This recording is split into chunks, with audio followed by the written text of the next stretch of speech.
Hey guys, tonight we slip into embroidered tunics and scratchy woolen hose to tiptoe through the echoing stone halls of medieval nobility. You're not a farmer tonight. Not a peasant groaning under the yoke. Nope, tonight, you're rich. You're important. You own land. Your name rings out in places where names matter. And yes, you've got servants to dress you and cook for you and, if you're lucky, someone to brush your teeth with a cloth soaked in wine. But, before you settle into this fantasy, don't get too cozy. Because being a medieval noble, it's exhausting. Imagine waking up every day in heavy fabrics with 43 buttons you can't undo without help, knowing your next meal might be a goose.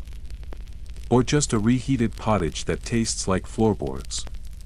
You're surrounded by luxury, yes, but also by the crushing weight of duty, formality, and chronic back pain from all the ceremonial kneeling. And by the end of tonight's story, well, you probably won't survive this, so, before you get comfortable, take a moment to like the video and subscribe, but only if you genuinely enjoy what I do here, and if you're joining me from somewhere around the world, drop your location and local time in the comments. I love seeing where we all dream from. Now, dim the lights, maybe turn on a fan for that soft background hum. And let's ease into tonight's journey together. You wake in your bedchamber. If you can call it that. It's more of a cold stone vault with a small stained glass window and a stiff mattress stuffed with straw. But compared to a peasant's dirt floor hut, it's the Ritz. Your bedding is fine linen, and there's even a carved wooden chest at the foot of the bed. You don't open it.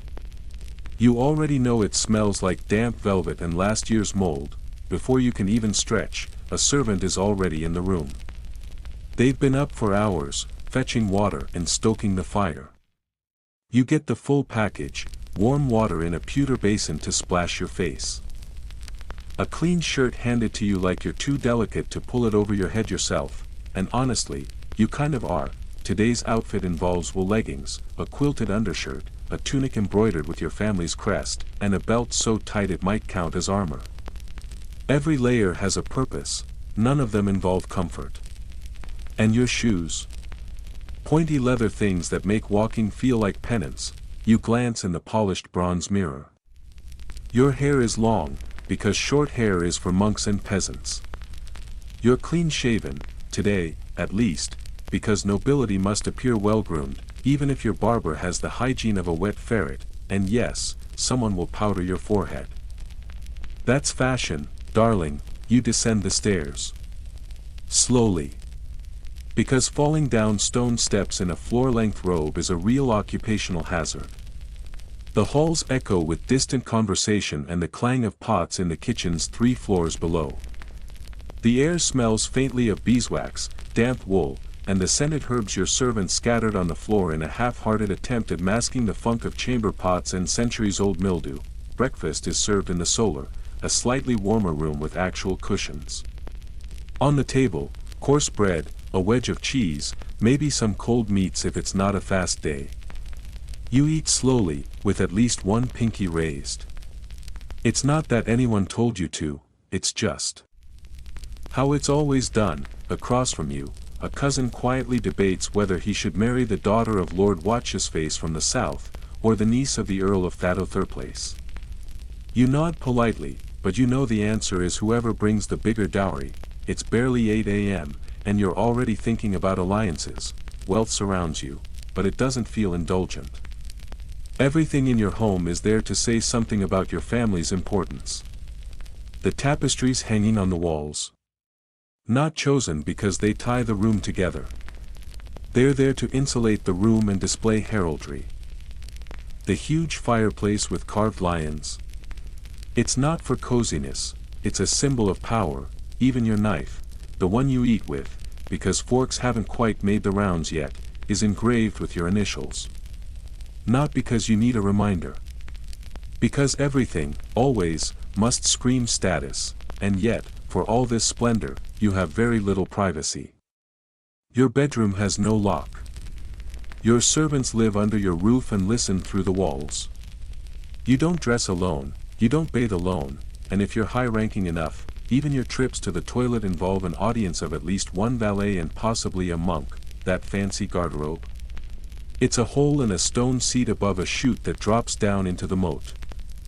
You try not to think about what's floating down there. You try harder not to fall in. By midday, you're meeting with your steward. He goes over the ledgers, complains about the barley yields, and reminds you that 3 of your tenants haven't paid their rent. You nod wisely, trying to remember which ones they are. Probably the ones who smell faintly of sheep and say "my lord" every 5 words. The steward suggests raising taxes. You suggest maybe just evicting one. He raises an eyebrow. You raise a goblet. Your life is decisions and appearances.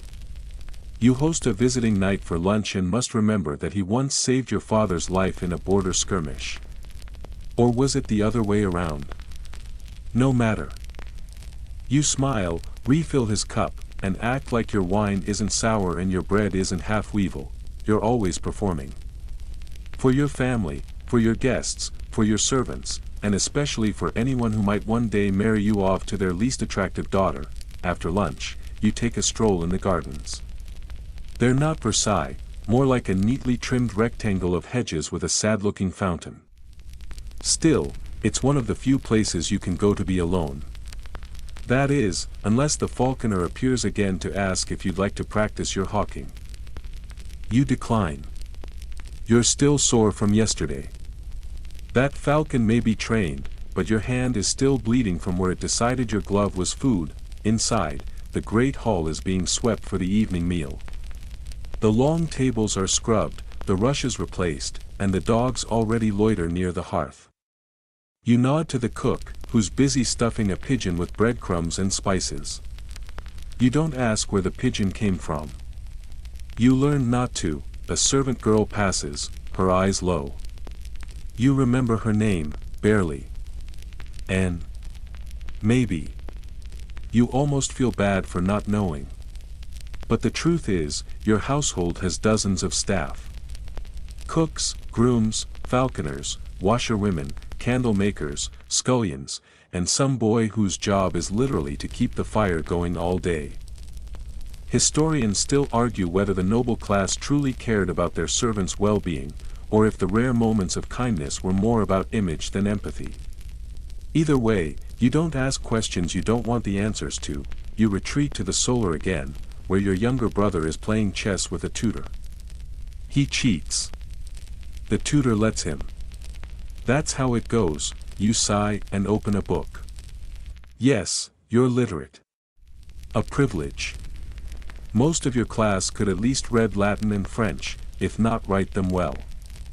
You skim a few lines of Augustine, pretending to ponder virtue while actually wondering if the evening's entertainment will involve music, poetry, or yet another round of dramatic storytelling from your aunt, who cannot read the room, or Latin. And here's something that might surprise you: even as a noble, you are rarely off duty. Every move you make is part of a broader network of obligations. You must write letters to distant relatives, maintain correspondence with allies, attend church services, and make the right donations so the bishop keeps blessing your name. Wealth gives you power, yes. But also endless strings attached to every coin, one strange detail you wouldn't expect. Some nobles collected healing stones, chunks of quartz or polished gems believed to cure illness if held against the skin. One of your uncles once insisted on rubbing his gouty foot with a ruby. It didn't work, but it gave the court something to gossip about for weeks. As evening falls, you dress for supper. Again. A new tunic, a fresh scent pouch at your neck, and a cloak with gold thread that itches just thinking about it. The hall is lit by tallow candles and the soft, flickering glow of a fire. A minstrel plays something vaguely cheerful on a lute. The food is better tonight: roast pork with apples, spiced wine, and custard for dessert.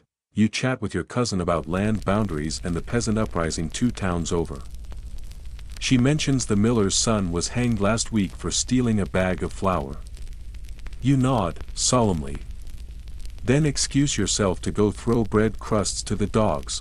The meal winds down. You yawn politely and retire to your chambers. On the way, you pass the chapel. A priest is murmuring vespers. You kneel for a minute, because that's what you do. Whether or not you're truly pious doesn't matter. Nobility is performance. Remember, you reach your room.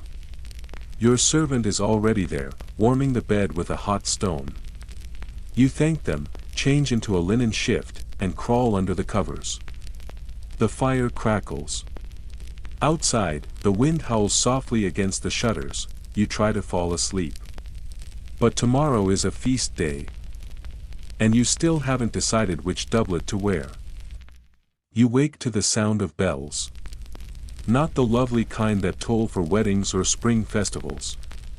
These are the harsh, clanging tones of the castle's chapel bell, calling everyone to morning prayers. You lie still for a moment, staring at the heavy canopy above your bed. The carved wood stares back at you, all grimacing saints and snarling lions. Your blanket smells faintly of lavender and smoke. Your servant must have swapped out the bed linens last night, but the scent of last week's hearth fire still lingers. You stretch. Regret it. Everything aches, even though you barely did anything yesterday.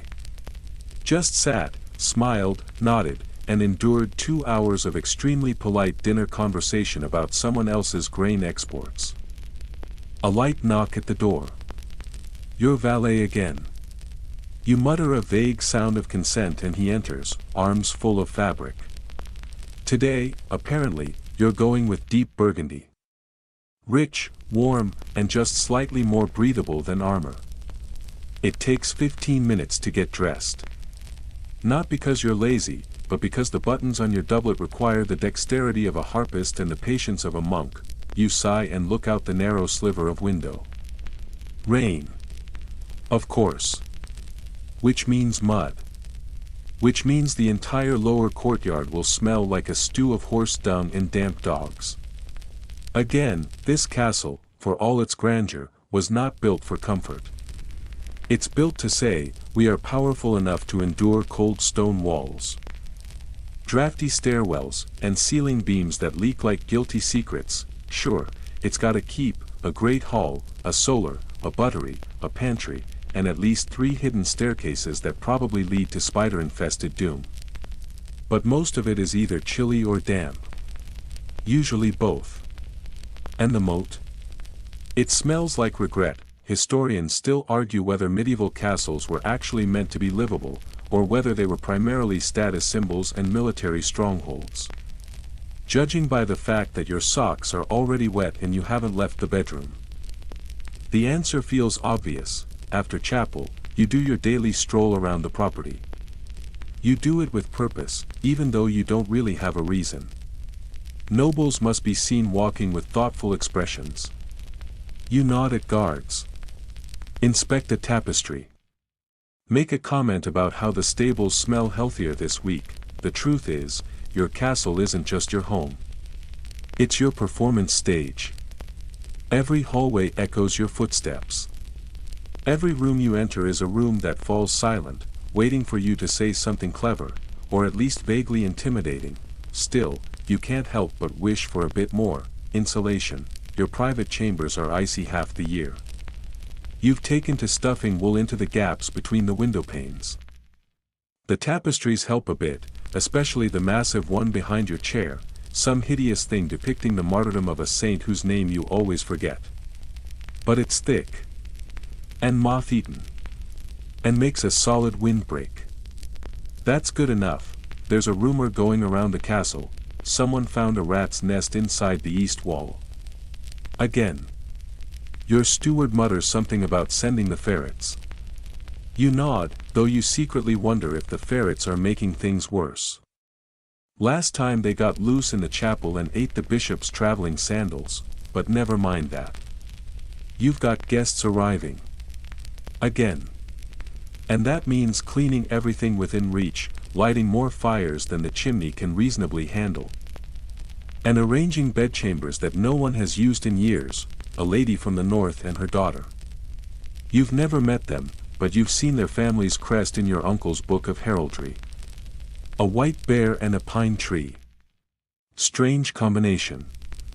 Makes you think of very cold picnics. The lady is traveling with a dozen attendants, a cart full of linens, and a lapdog that already bit your footman. Still, she's landed nobility.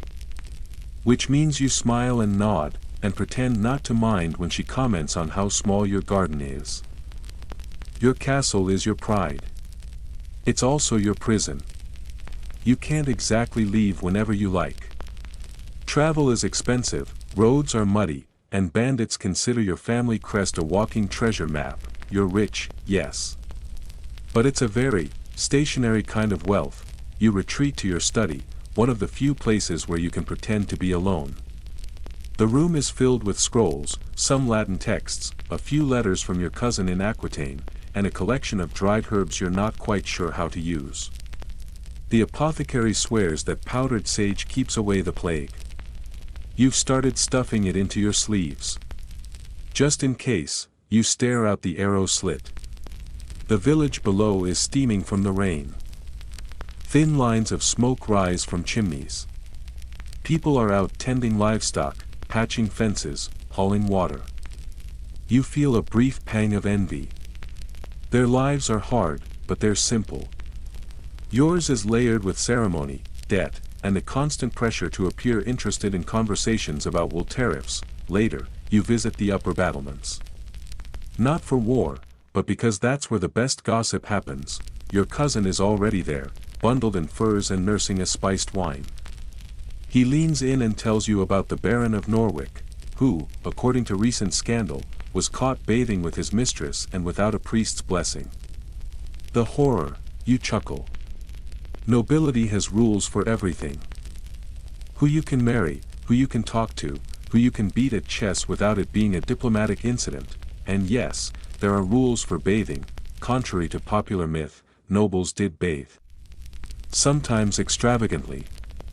Wooden tubs lined with cloth, filled with hot water, scented with rose petals and bay leaves. But it wasn't an everyday thing. Heating all that water, hauling it up the stairs, arranging privacy, too much effort. You usually just towel off with wine or vinegar. Occasionally, someone makes you a bath for a feast day. Otherwise, it's perfume and denial. You remember the last time you tried to take a full bath. The tub leaked. The soap got in your eyes. And your valet spilled the rosemary oil everywhere, making the floor a slippery death trap for 3 solid days. Still, you can't help but feel that bathing should be nicer. You pass the chapel again on your way back down. The priest is holding confession. You consider popping in, but decide against it.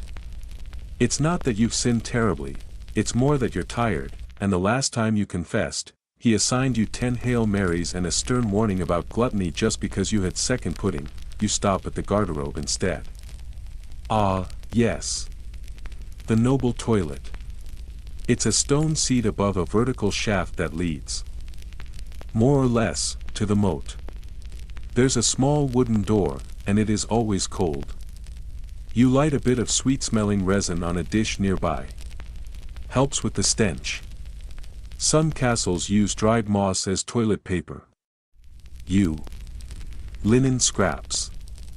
Washed and reused. You try not to think about it. Once finished, you take a moment to breathe in the strangely quiet air. The kind of silence that makes you wonder if something's gone wrong, but no. It's just that the musicians are tuning up downstairs. Dinner tonight is another formal event. This time for the northern lady and her daughter, whose name is Isabet and who speaks only when spoken to. Her gown is fine, green velvet, lined with rabbit fur, but she looks as miserable as you feel. You do your best to make conversation. She nods politely. Her mother intervenes every time things start to get interesting. You smile anyway. You eat roasted duck, heavily salted turnips, and something called a blancmange that has almonds, rice, and chicken in it.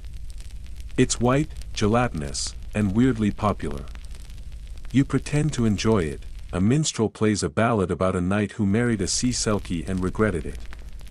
You focus very hard on your wine. After dinner, the guests withdraw. Your steward approaches with a frown. The cellar roof is leaking again. Some barrels are ruined. You nod, grimace, and add it to the growing list of problems money can't instantly fix. Especially not in a castle built before anyone understood drainage. On your way to your chamber, you pass the Lady Isabet in the hallway. She doesn't meet your eyes. Probably terrified you'll propose. You wouldn't blame her. Your cousin whispers that her family has debts and needs to marry her off quickly. You pretend not to hear. Back in your room, your servant helps you out of your tunic. You stretch your arms overhead. Hear something pop. You're not even 30, and your body already sounds like an old door. You settle into bed. Someone has placed a sprig of lavender beneath your pillow. A superstition. Supposed to bring sweet dreams. Or ward off demons. Maybe both. Outside, the rain picks up again. Wind rattles the shutters. You can hear the guard switching shifts on the battlements. Boots on stone, a low mutter, then silence. You curl under the blankets and stare into the darkness. Tomorrow will be more of the same. More smiles. More obligations. More meals where you have to pretend you love pottage. You wonder what it would be like to trade all this velvet and brass for a cottage in the woods. Just for one day. Just to breathe different air, but then you remember, you are noble. And your life, however drafty, leaky, and exhausting, isn't yours to rewrite. You close your eyes.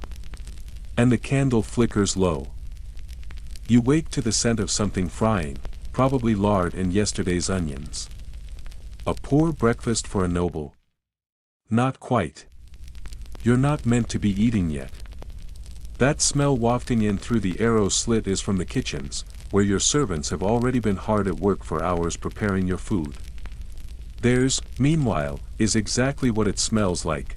You stretch beneath the wool blanket and hear the soft shuffle of feet outside your chamber door. The castle is waking up. Not with birdsong or a gentle sunrise, though there is a bit of gray light filtering in, but with the distant clang of firewood being chopped, water splashing in buckets, and the ever-present squawk of that one goose that refuses to die or be eaten. Your valet enters and bows, presenting your clothes for the day.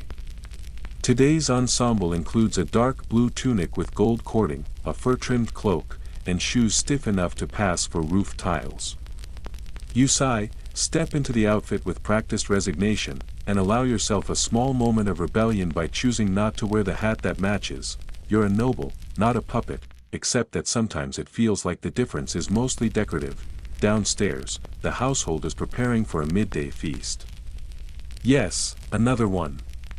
Don't get too excited, this doesn't mean wild boar and roasted swans every time. Most feasts involve long tables, tepid wine, and the same 3 stews served in rotation. Peas and onions on Monday. Leek and barley on Tuesday. Fish with regret on Wednesdays, but when you do get a real feast. Oh, it's a spectacle, and today just might be one of those days. The Lady Isabet's visit is stretching into its 3rd day, and the castle's cook has decided that means it's time to roll out the fancy stuff. He's got eels. He's got quail. He's got a pastry shaped like a castle that's going to collapse the minute someone breathes on it. You pass by the kitchen and get a whiff of cinnamon. Someone spicing something. That's a good sign. Spices are expensive, and you wouldn't waste them unless you were trying to impress. Midday feasting isn't just about eating. It's about theater. The great hall has been scrubbed and rushes strewn across the floor to absorb the grease and whatever bits of food fall into them, which is, let's be honest, most of it. No one has invented forks yet, at least not in a way that's caught on. You'll eat with a knife, maybe a spoon, and your hands. Your servants will offer you perfumed water in a silver basin afterward, and if you're important enough, a linen towel with embroidered initials. You take your seat at the high table. Your cousin sits beside you, already chewing something suspicious. Across from you, the Lady Isabet sits with downcast eyes, hands folded like a folded napkin. Her dress today is brighter, sunflower yellow, but her expression remains stubbornly cloudy. The first course arrives, pottage. Of course. You poke at it politely, then reach for a chunk of bread that's probably been reused from yesterday's table. The crust is hard enough to threaten dental work, then comes the good stuff, roasted quail, glazed in honey. A pie filled with lamprey and raisins, yes, really. A giant jelly molded into the shape of a church. A roast piglet with an apple jammed in its mouth, like it's auditioning for a nativity play. You eat, you nod, you sip wine. Occasionally, you smile at someone. It's all part of the dance, and then, of course, there's the entertainment, a jester today, new, from a neighboring court. His bells jingle as he does a backflip, then recites a short poem that may or may not be insulting your lineage. It's hard to tell with jesters. That's the point. They say the things no one else dares to, in rhyme and riddle, with enough physical comedy to soften the sting. After the jester comes a singer. Her voice is high and sharp, like silver on glass. She sings a song about a knight who ate too much cheese and dreamed of marrying a tree. The Lady Isabet laughs for the first time, small victory. By late afternoon, your stomach is full and your patience is thin. Feasts are fun in theory, but exhausting in practice. You've spoken with every minor noble in attendance, congratulated a knight on the birth of his new hunting dog, and fielded 3 not-so-subtle inquiries about your intentions toward Lady Isabet. You escape under the pretense of needing fresh air. Outside, the breeze is cold and sharp.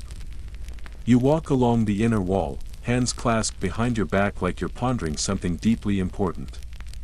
In truth, you're just enjoying the quiet. A servant hurries past carrying a tray of pears. Behind them, 2 dogs wrestle over a chicken bone. In the garden, someone's trying to teach a falcon to land on a wooden glove.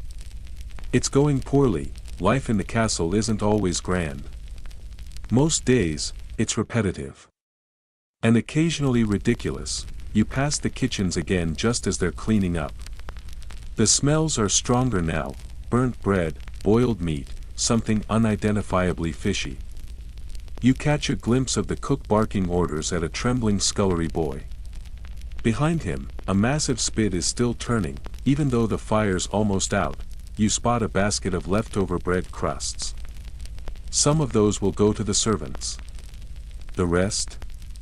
The pigs. Even waste has a social hierarchy, and here's the thing, while you, as a noble, eat better than 90% of the population, you still don't have infinite choices. Food is seasonal. Preservation is spotty. And while your cook could make you something unusual, say, peacock glazed in saffron and egg yolk, it'd be more for show than taste. Historians still debate how enjoyable noble cuisine actually was. The flavors were bold, sure. But often to cover up questionable freshness. In other words, that saffron fish pie might smell heavenly, and betray you an hour later. Later that evening, you attend a private supper. Smaller than the feast. Just close family and the guests. The Lady Isabet is present again, wearing a thin smile and a necklace that probably weighs more than her patience.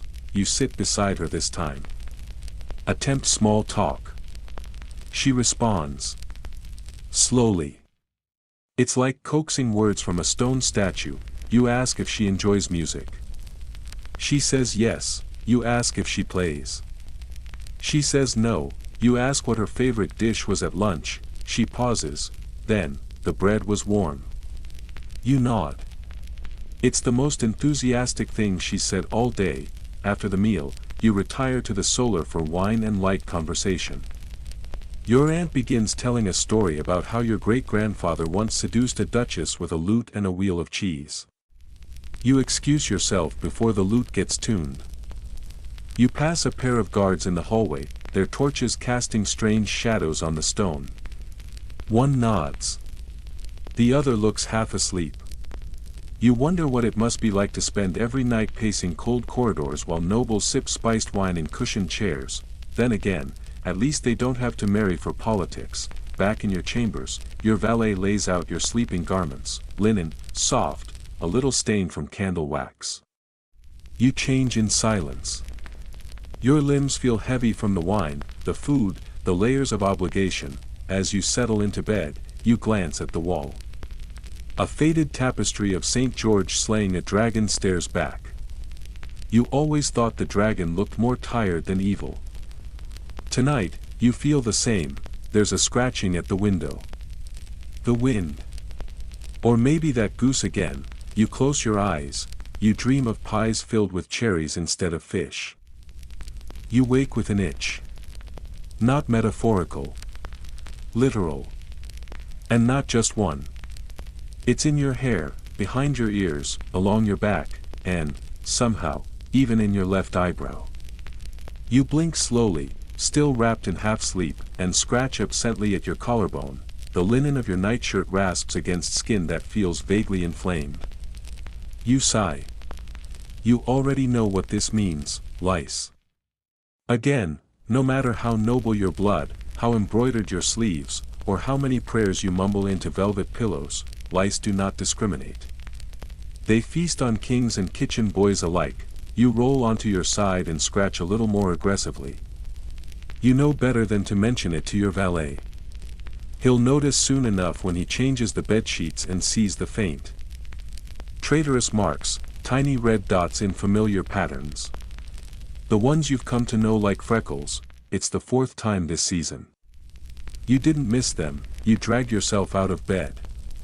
Someone's opened the window again, and the morning breeze is biting. You cross the room, grumbling under your breath, and slam it shut. It bangs in protest, then rattles quietly as if sulking. The servant arrives with your water basin. Lukewarm, scented with mint leaves. You splash it on your face and neck. It helps a little. A clean shirt is laid out, along with a fresh tunic, dark green today, with embroidery shaped like small hounds. You vaguely remember a tailor once calling this design charming. You had nodded and pretended to care. You sit down to have your hair combed, and immediately wince. The fine-toothed comb scrapes your scalp, pulling at every unwelcome stowaway. You try not to hiss, but you can't help yourself. Your valet pauses. "Shall I fetch the vinegar, my lord?" You nod grimly. And so begins the ritual. Medieval hygiene is not quite the disaster people often assume, but it's certainly not a modern spa day either. Bathing isn't unheard of. You even have a wooden tub in storage. But hauling water, heating it, and filling that tub takes hours and a dozen servants. It's reserved for special occasions, holy days, feast days, or when someone important is visiting and you need to smell like something other than damp wool and regret. In the meantime, your personal grooming depends on spiced cloths, perfumes, herbal rinses, and occasionally, vinegar. Like today, the vinegar is poured over your scalp as you sit on a stool beside the hearth. It trickles down your neck. Stings your skin. The scent is sharp and stifling, like overpickled onions. You squeeze your eyes shut and remind yourself that nobles are made to endure discomfort with dignity. It doesn't help. Lice are not your only unwanted companions. You've spotted fleas in the rushes lately. Those fragrant herbs the servants scatter across the stone floors. They're not for decoration. They're pest deterrents. Or rather, pest disguisers. Lavender, rosemary, tansy, and wormwood, all intended to mask the smell of unwashed bodies and distract the fleas long enough for you to sit in peace. Historians still argue whether these floral customs were more ceremonial than effective. You lean toward ceremonial. The fleas haven't gotten a hint. Once a month, or twice, if you're lucky, a woman from the village comes to delouse the household.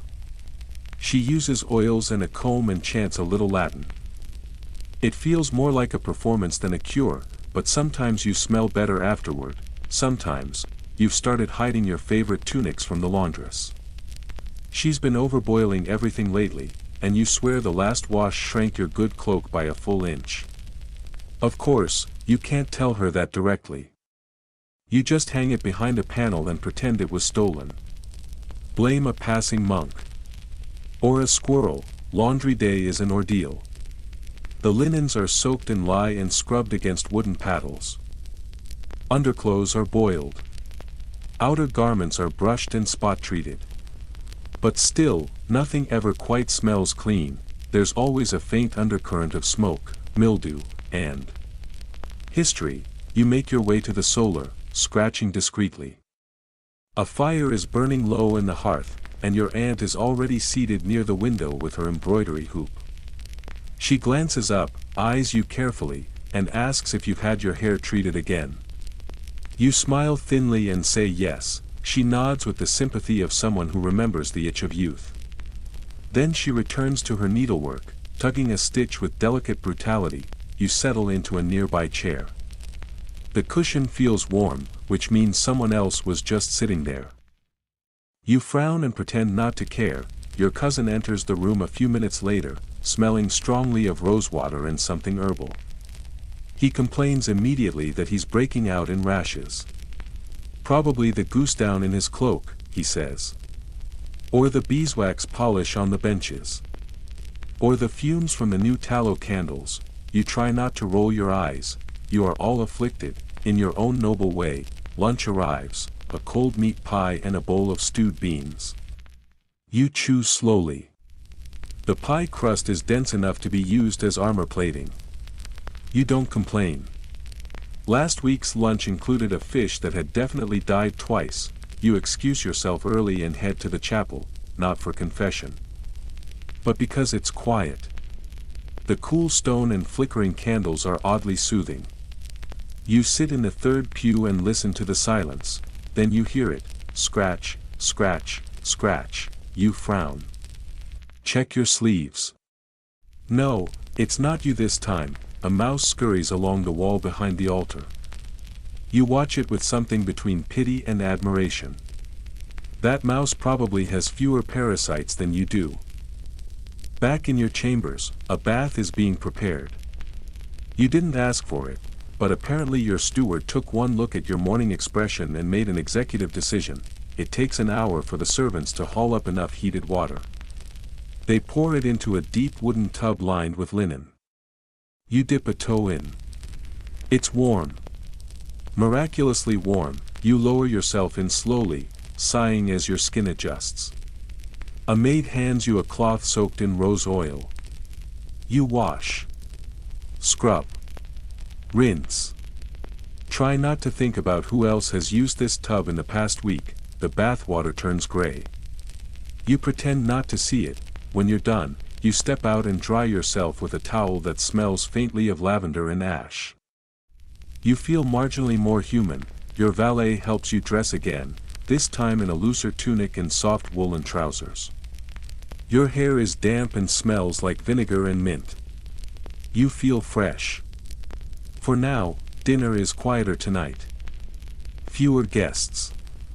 Just family. A thin soup with barley, a chunk of hard cheese, and a loaf of bread that might have doubled as a building material in its past life. Conversation turns to the approaching feast day. There's talk of inviting the bishop. Someone suggests a troupe of musicians from the city. Someone else mutters about cost. You nod wisely and say nothing. You're still thinking about the mouse. Afterward, you sit by the fire with your cousin, comparing rashes and debating whether the new fur cloaks are lined with fox or weasel. No one can agree. You retire early. Your bed has been changed. Clean linen sheets. Fresh blanket. The scent of rosemary hangs in the air. There's even a warm stone tucked under the covers at your feet. You lie back and scratch your scalp one last time. Habit, not need. Maybe tomorrow you'll be itch-free. Maybe, outside, the wind sighs against the shutters, and you, noble, clean, and slightly pickled, finally drift off. You almost fall asleep. Almost. But just as your thoughts begin to blur into dreams, of falcon feathers and melting cheese, you hear it. The softest tap. Then another. Not loud. Not alarming. But just, regular enough to be real. You sit up slowly, eyes adjusting to the dim glow of the dying fire. Tap. Tap. Tap. It's coming from the beams overhead. The roof again. Maybe the storm has loosened another slate. Or maybe a bird's found its way into the rafters. Last winter, a raven nested above your room for a week. The servant said it was a sign. You said it was noisy, you lie back down and try to ignore it. The pillow is cool now, the blanket heavy on your chest. You can feel your heartbeat slowing, the scratching starts again. Faint, almost shy. You sigh, there's always something. A tapping rafter. A scurrying mouse. A loose shutter creaking in the night. For all your tapestries and fine linen, your castle still breathes like an old animal, settling, twitching, remembering. Eventually, the sounds fade, or maybe your mind just floats past them. You close your eyes again, and this time, you really do begin to sleep. You wake with a crick in your neck and the taste of something metallic on your tongue. Maybe the fire went out too early, or maybe you've been clenching your jaw again while you sleep. Either way, you feel older than your years, and you haven't even swung a sword today. Outside, the courtyard is already alive with motion. You can hear the rhythmic clop of hooves, the creak of a wagon wheel, and somewhere in the distance, the shriek of someone trying, and failing, to round up pigs. You sit up slowly, swinging your feet over the edge of the bed and into your slippers. They're soft, lined with fur, and far too warm for the season. You don't care. For the first time in a week, your scalp isn't itching. And you intend to celebrate with cozy toes and minimal movement, but your valet is already at the door with today's outfit and today's schedule. You're going hunting, not the romantic kind, mind you. Not the dashing, windswept noble galloping through golden woods with a hawk on his arm and a smile on his face. No, this is the kind of hunting that begins with a 2-hour argument about boots, a breakfast you don't get to enjoy, and a long list of noble guests you didn't invite. Apparently, it was your uncle's idea. He arrived late last night with his usual entourage, 3 sullen squires, a cook who smells like garlic and burnt hope, and 4 very large dogs that are, by all appearances, only loosely domesticated. The plan. A full-day deer hunt through the royal forest to the east. You groan, not because you dislike hunting. You don't. It's the logistics that are exhausting. And the outfits. Today's ensemble involves a stiff leather jerkin, hosed tight enough to make sitting a philosophical challenge, and a surcoat emblazoned with your family's crest, a rampant boar wearing a crown. Whoever designed it had an odd sense of humor. You buckle on a belt heavy with pouches, knives, and a flask of watered wine. Someone hands you gloves. A boy follows behind with your horn. You're halfway down the stairs before you remember, you forgot to pee. The hunting party gathers in the outer bailey. Horses stamp their hooves in the cold, breath steaming. The dogs bark and tug at their leads. Nobles from 3 counties chatter in small, competitive knots, comparing saddles, arrows, and previous kills. You nod politely at everyone and pretend to remember names. A trumpet sounds. Everyone mounts up. You swing yourself into the saddle with the grace of someone who's done it 100 times, and still hates every moment of it.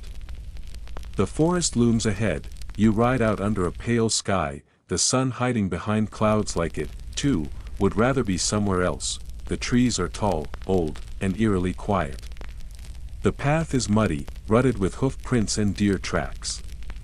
You follow the lead riders deeper in, branches scraping your cloak, the wind smelling faintly of pine and decay.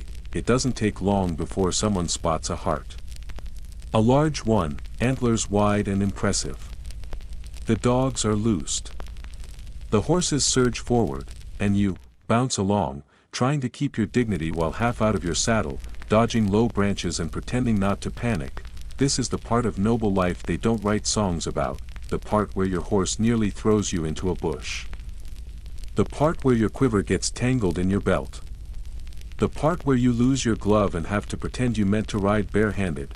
You finally catch up to the others near a small clearing. The deer has vanished. The dogs are confused. Everyone is sweaty and pretending not to be annoyed. Someone starts telling a story about how the Duke of Branton once hunted a white stag that turned into a ghost. You nod sagely and try to keep your horse from eating a tree. Lunch is eaten on horseback, from a saddlebag. A lump of cold cheese, a bit of salted meat, and a chunk of bread too dense to chew without effort. You sip wine and pretend it's refreshing. The day drags on. Eventually, another deer is spotted, and this time, caught. The dogs bring it down. A squire finishes it off with a dagger. There's blood, barking, cheering, and then comes the ritual. As the lead noble, you are expected to smear a bit of the animal's blood on your face. A tradition. Ancient. Symbolic. Sticky. You do it with a smile, then you wipe your hands on someone else's saddle blanket. You return to the castle at dusk, tired, sore, covered in dried leaves, and wondering if your left boot is full of mud or just feelings. Your horse is lathered with sweat.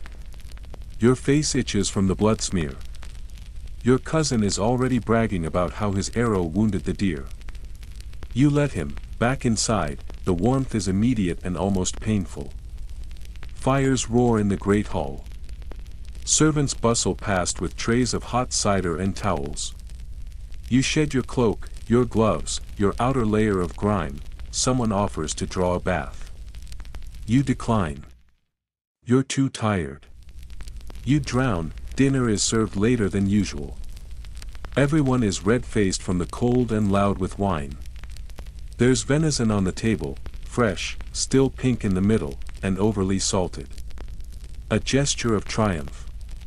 You chew slowly, grateful for the wine that helps it go down. Someone proposes a toast to the chase. You raise your goblet. Someone else adds, "And to our noble host." You raise it again. The Lady Isabel is nowhere to be seen tonight. Perhaps she's had enough dogs and dead things for 1 week. You envy her. After the meal, a fire is lit in the solar. The hunting party gathers again, looser now, unbuttoned, flushed with drink. Stories are exchanged. Embellished. Retold before the embers even dim. You hear one knight boast about shooting a hawk mid-flight. Another claims he once caught a fox with his bare hands. Someone challenges him to prove it. He declines, citing a mysterious shoulder injury. You pretend to listen. You smile where expected. Your body aches. Eventually, you excuse yourself. Your chamber is quiet. Blessedly so. Your valet has left a warm stone in the bed, your nightclothes laid out neatly. You wash your hands. Wipe the last of the blood from your face. Brush a leaf from your hair. You strip down slowly, wincing at the sore spots, thighs, shoulders, lower back. You look like you've been in a polite brawl with a tree. Which, honestly, isn't far from the truth. You slide into bed. The linen is cool and crisp. You stare at the ceiling and wonder, how much of noble life is ceremony? How much is discomfort made fancy? You remember the deer's eyes. Still. Wide. Beautiful. You exhale, and sleep finds you quickly tonight, not like a visitor, but like a blanket, heavy and welcome. But just before your mind drifts off entirely, your thoughts circle back, not to the deer. Not even to your sore back or the damp socks still drying by the hearth. No, you're thinking about the ritual, that moment in the forest when they pressed the deer's blood against your cheek. Everyone cheering. The dogs panting. Your cousin's eager face grinning beside you. And you, standing there, skin still warm from the chase, with red streaks down your jaw like war paint. You didn't mind the gesture. It's expected. A show of dominance. Of nobility. Of connection to something ancient. Hunting rights, after all, are tightly bound to land ownership. To bloodlines. To class. But there was a flash, just a flicker, as the blood dried on your skin, a thought you couldn't shake. The deer had no idea what any of this meant, no heraldry, no ritual. Just a flash of movement. A storm of dogs. Pain. And then stillness. You wonder if nobles invented all this ceremony not just to glorify the hunt, but to make it feel less cruel. You shift under the covers, finding a cooler patch of linen. The fire has burned low, casting long shadows that dance like ghosts on the wall. The truth is, you're tired of pretending everything is glorious. Not because you hate being noble, but because the performances never end. Even now, lying here in silence, you're meant to be dreaming the right kind of dreams.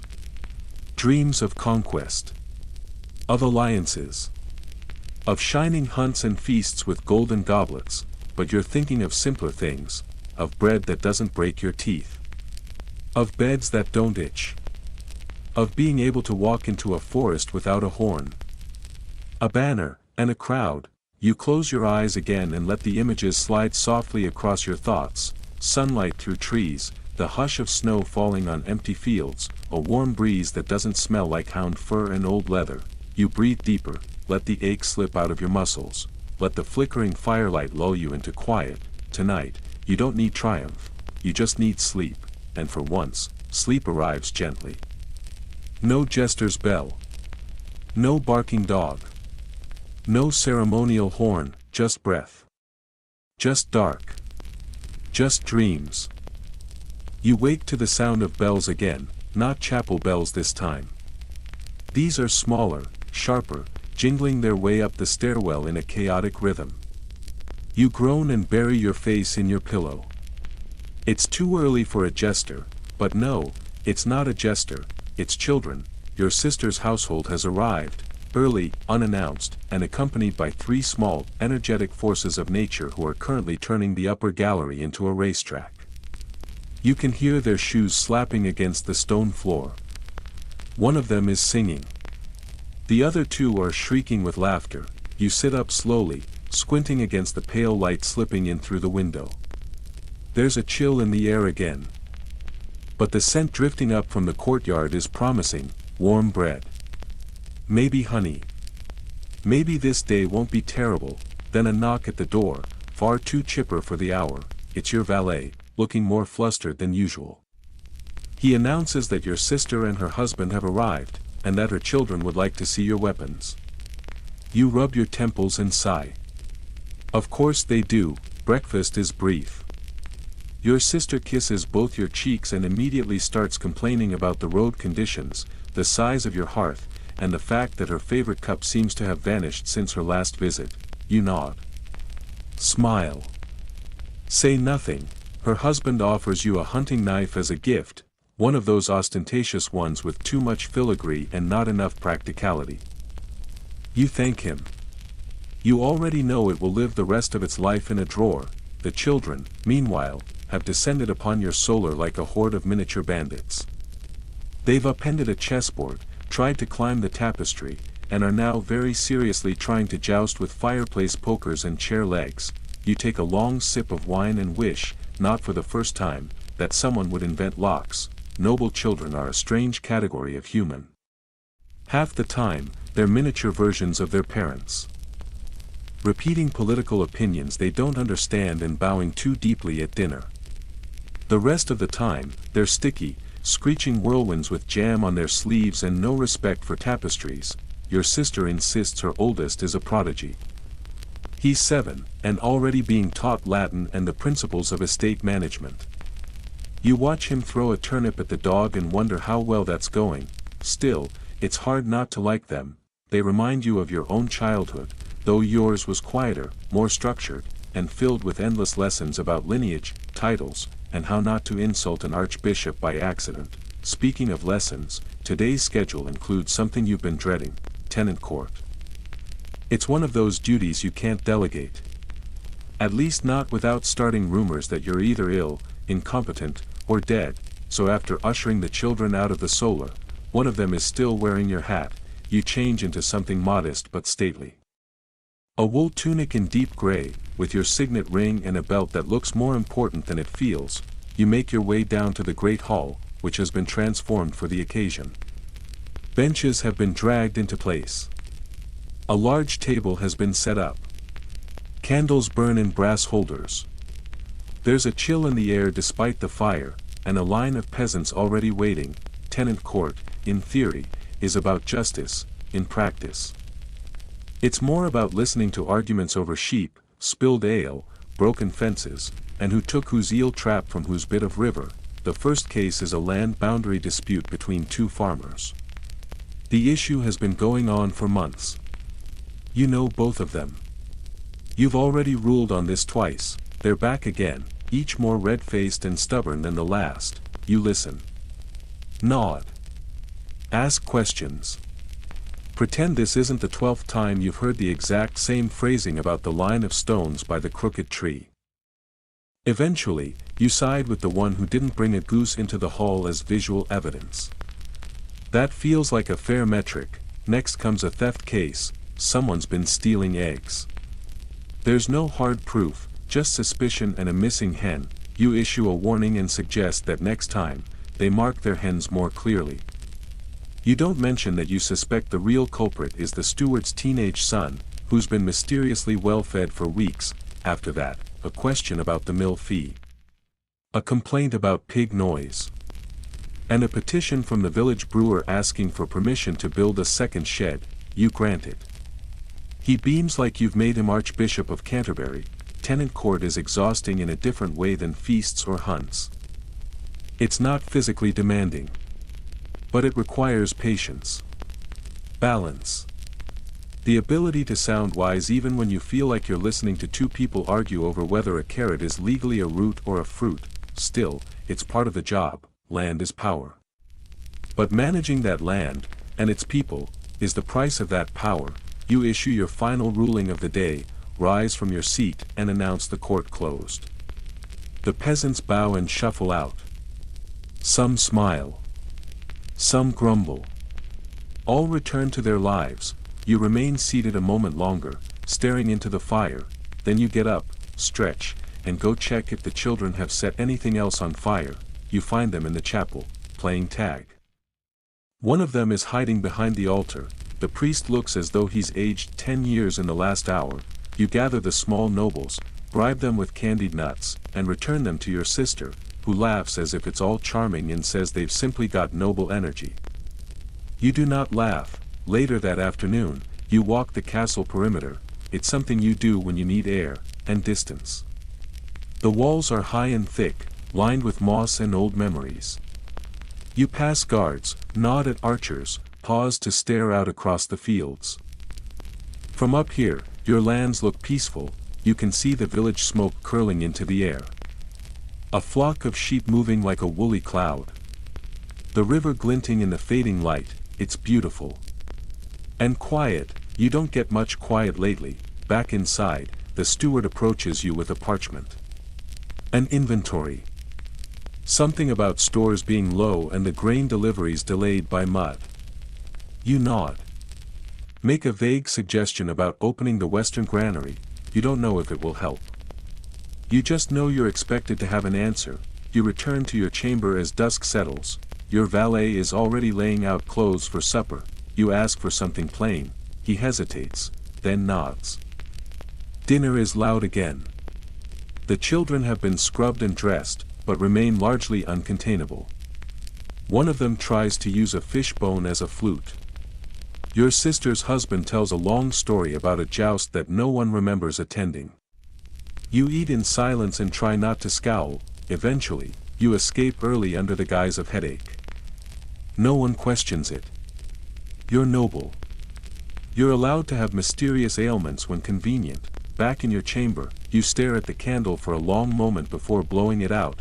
You lie in the dark, and think of boundaries, not land ones. Personal ones, and how thin they've been lately. You pull the blanket higher, and sleep comes slowly, but gently.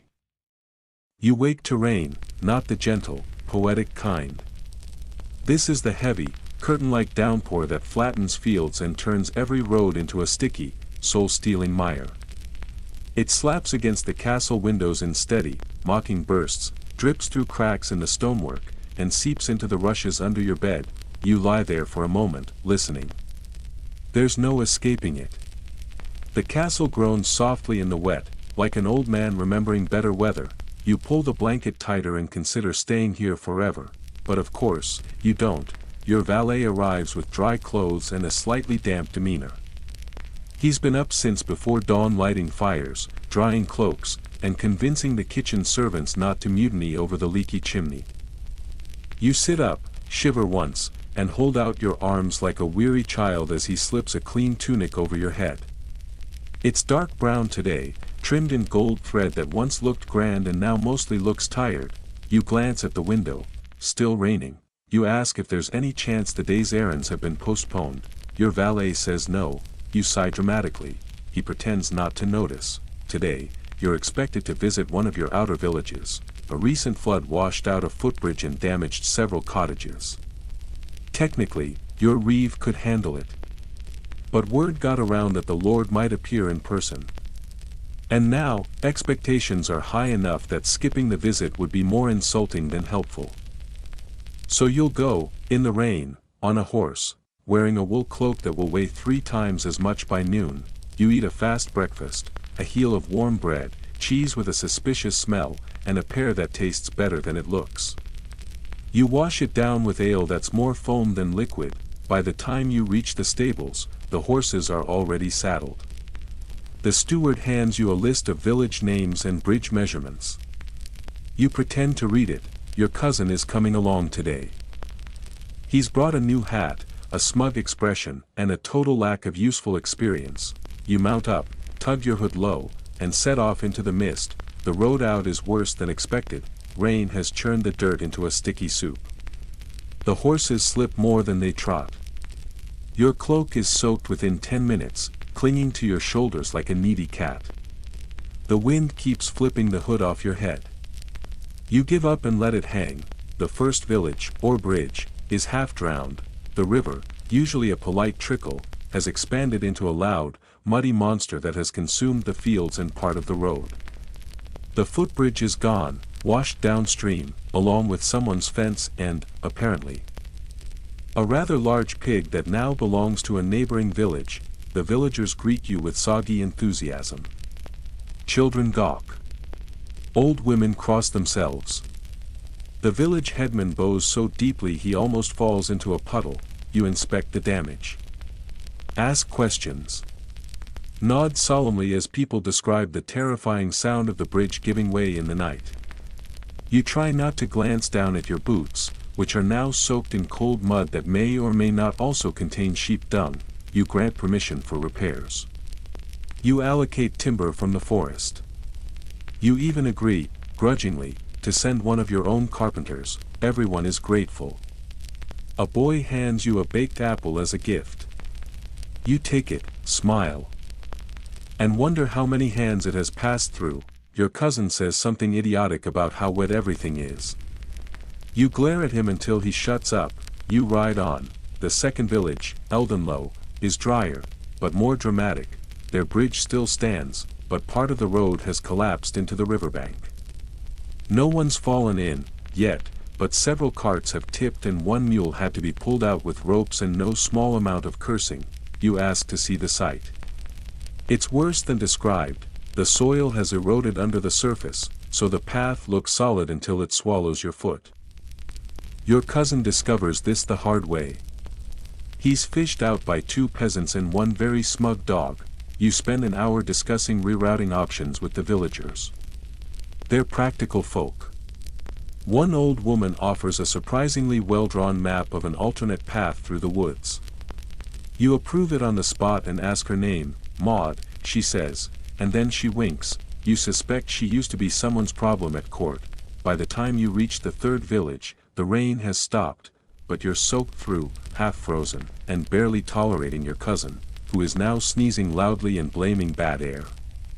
You dismount, stretch your legs, and consider abandoning the hatless wonder by the side of the road.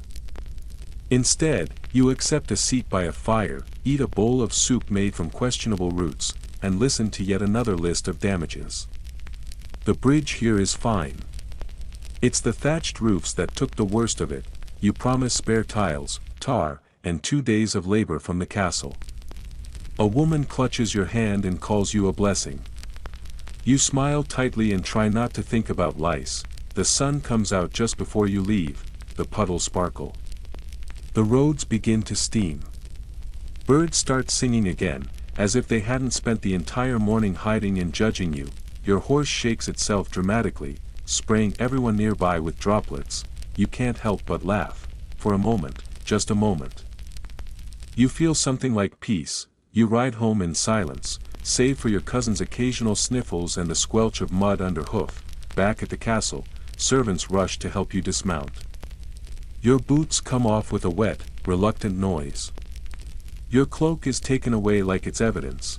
You strip down in your chamber, standing bare and goose-pimpled by the hearth while your valet mutters about catching your death. You bathe quickly, no ceremony, just warm water and soap with too much lavender. You scrub until your skin is pink and your shoulders no longer feel like they're carrying buckets of rainwater. You dress in dry clothes. And finally, you sit, alone, quiet. You let the fire warm your face, and breathe deeply. Dinner that night is simple. Stewed beans, roasted root vegetables, and bread soft enough to tear without a dagger. Your sister is still complaining about the missing cup. Your cousin is describing his near-death experience with the mud. You nod politely and eat in silence. The Lady Isabet is seated near the fire. You catch her looking at you once or twice, expression unreadable.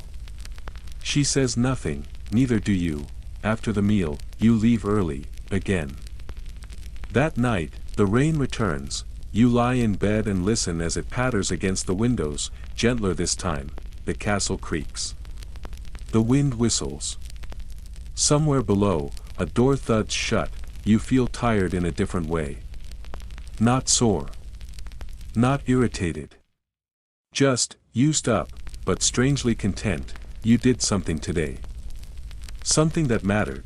You didn't win a duel or host a feast. You showed up. You stood in mud and listened to people with no titles and no land and no banners. You promised help. And meant it. Maybe that's what your father meant. Maybe being noble isn't about being better. Maybe it's just about being there. Sleep comes slowly, but it comes, and with it, a dream, not of battles or balls or bloodlines, but of a little village in the rain, and a boy handing you a baked apple with both hands. In the dream, the boy is smiling. You're not sure why. It's raining, his shoes are tied together with string, and the apple he's offering you has clearly rolled through at least one puddle. But his grin is so bright, so oddly proud, that you take it anyway. You bite into it, and it tastes exactly like nothing you've had in years. Sweet, yes, but also sharp. Alive. Not something preserved in honey, or poached in wine, or roasted with cloves and cinnamon until it forgets what it used to be. Just apple. Just real. You thank him, and he nods as if you've passed some unspoken test. Then the dream shifts, like dreams always do, and you're no longer standing in a flooded village, but walking the castle walls in the late evening sun. The air is warm, and the fields are green again, not mud-soaked or yellow with rot. There's peace. Stillness, and for a moment, you're not a noble. You're not anyone, you're just you, and that, somehow, feels like the rarest thing of all. You wake before dawn, just barely. The fire has died, but the coals are still warm. The rain has stopped again, and there's a strange, glassy silence in the room. You sit up slowly, blanket falling from your shoulders, and stare into the gray, early light that seeps through the shutter slats. Something in your chest feels looser, not light. Not easy, but a little less tight than it was yesterday. You swing your legs out of bed and stretch, your joints cracking like old timber. The cold bites at your feet. Your slippers are crooked on the floor where you kicked them off. You smile at the mess, and when your valet knocks with your breakfast tray and the latest list of urgent requests, you surprise both of you by opening the door yourself. He blinks, uncertain. You take the tray, nod, and say, "We'll start with the roof repairs today." And you mean it, because today, like yesterday, like tomorrow, you will show up, not to be honored, but simply because you're needed, and strangely, quietly, that's starting to feel like enough. Not your own. Not the hoarse, post-hunt throat clearing that usually greets your mornings. This is sharper. Repetitive. Echoing faintly through the stone, someone in the east wing is sick. You stay still for a moment, listening. The sound comes again, 3 quick coughs, then silence. Then 2 more. Then a child's voice, half muffled, calling for someone. You sigh. It's going to be that kind of week. Illness in a noble household doesn't arrive politely. It doesn't send messengers ahead or ask if you've cleared your schedule. It sneaks in like mist under the doors, through a stable hand, or a visiting cook, or a cousin's child who just has a little fever and 2 days later is turning red and refusing food. Your sister's family has been here for over a week now. And her youngest, a sweet, runny-nosed tangle of curls and jelly-covered hands, has looked increasingly pale since Tuesday.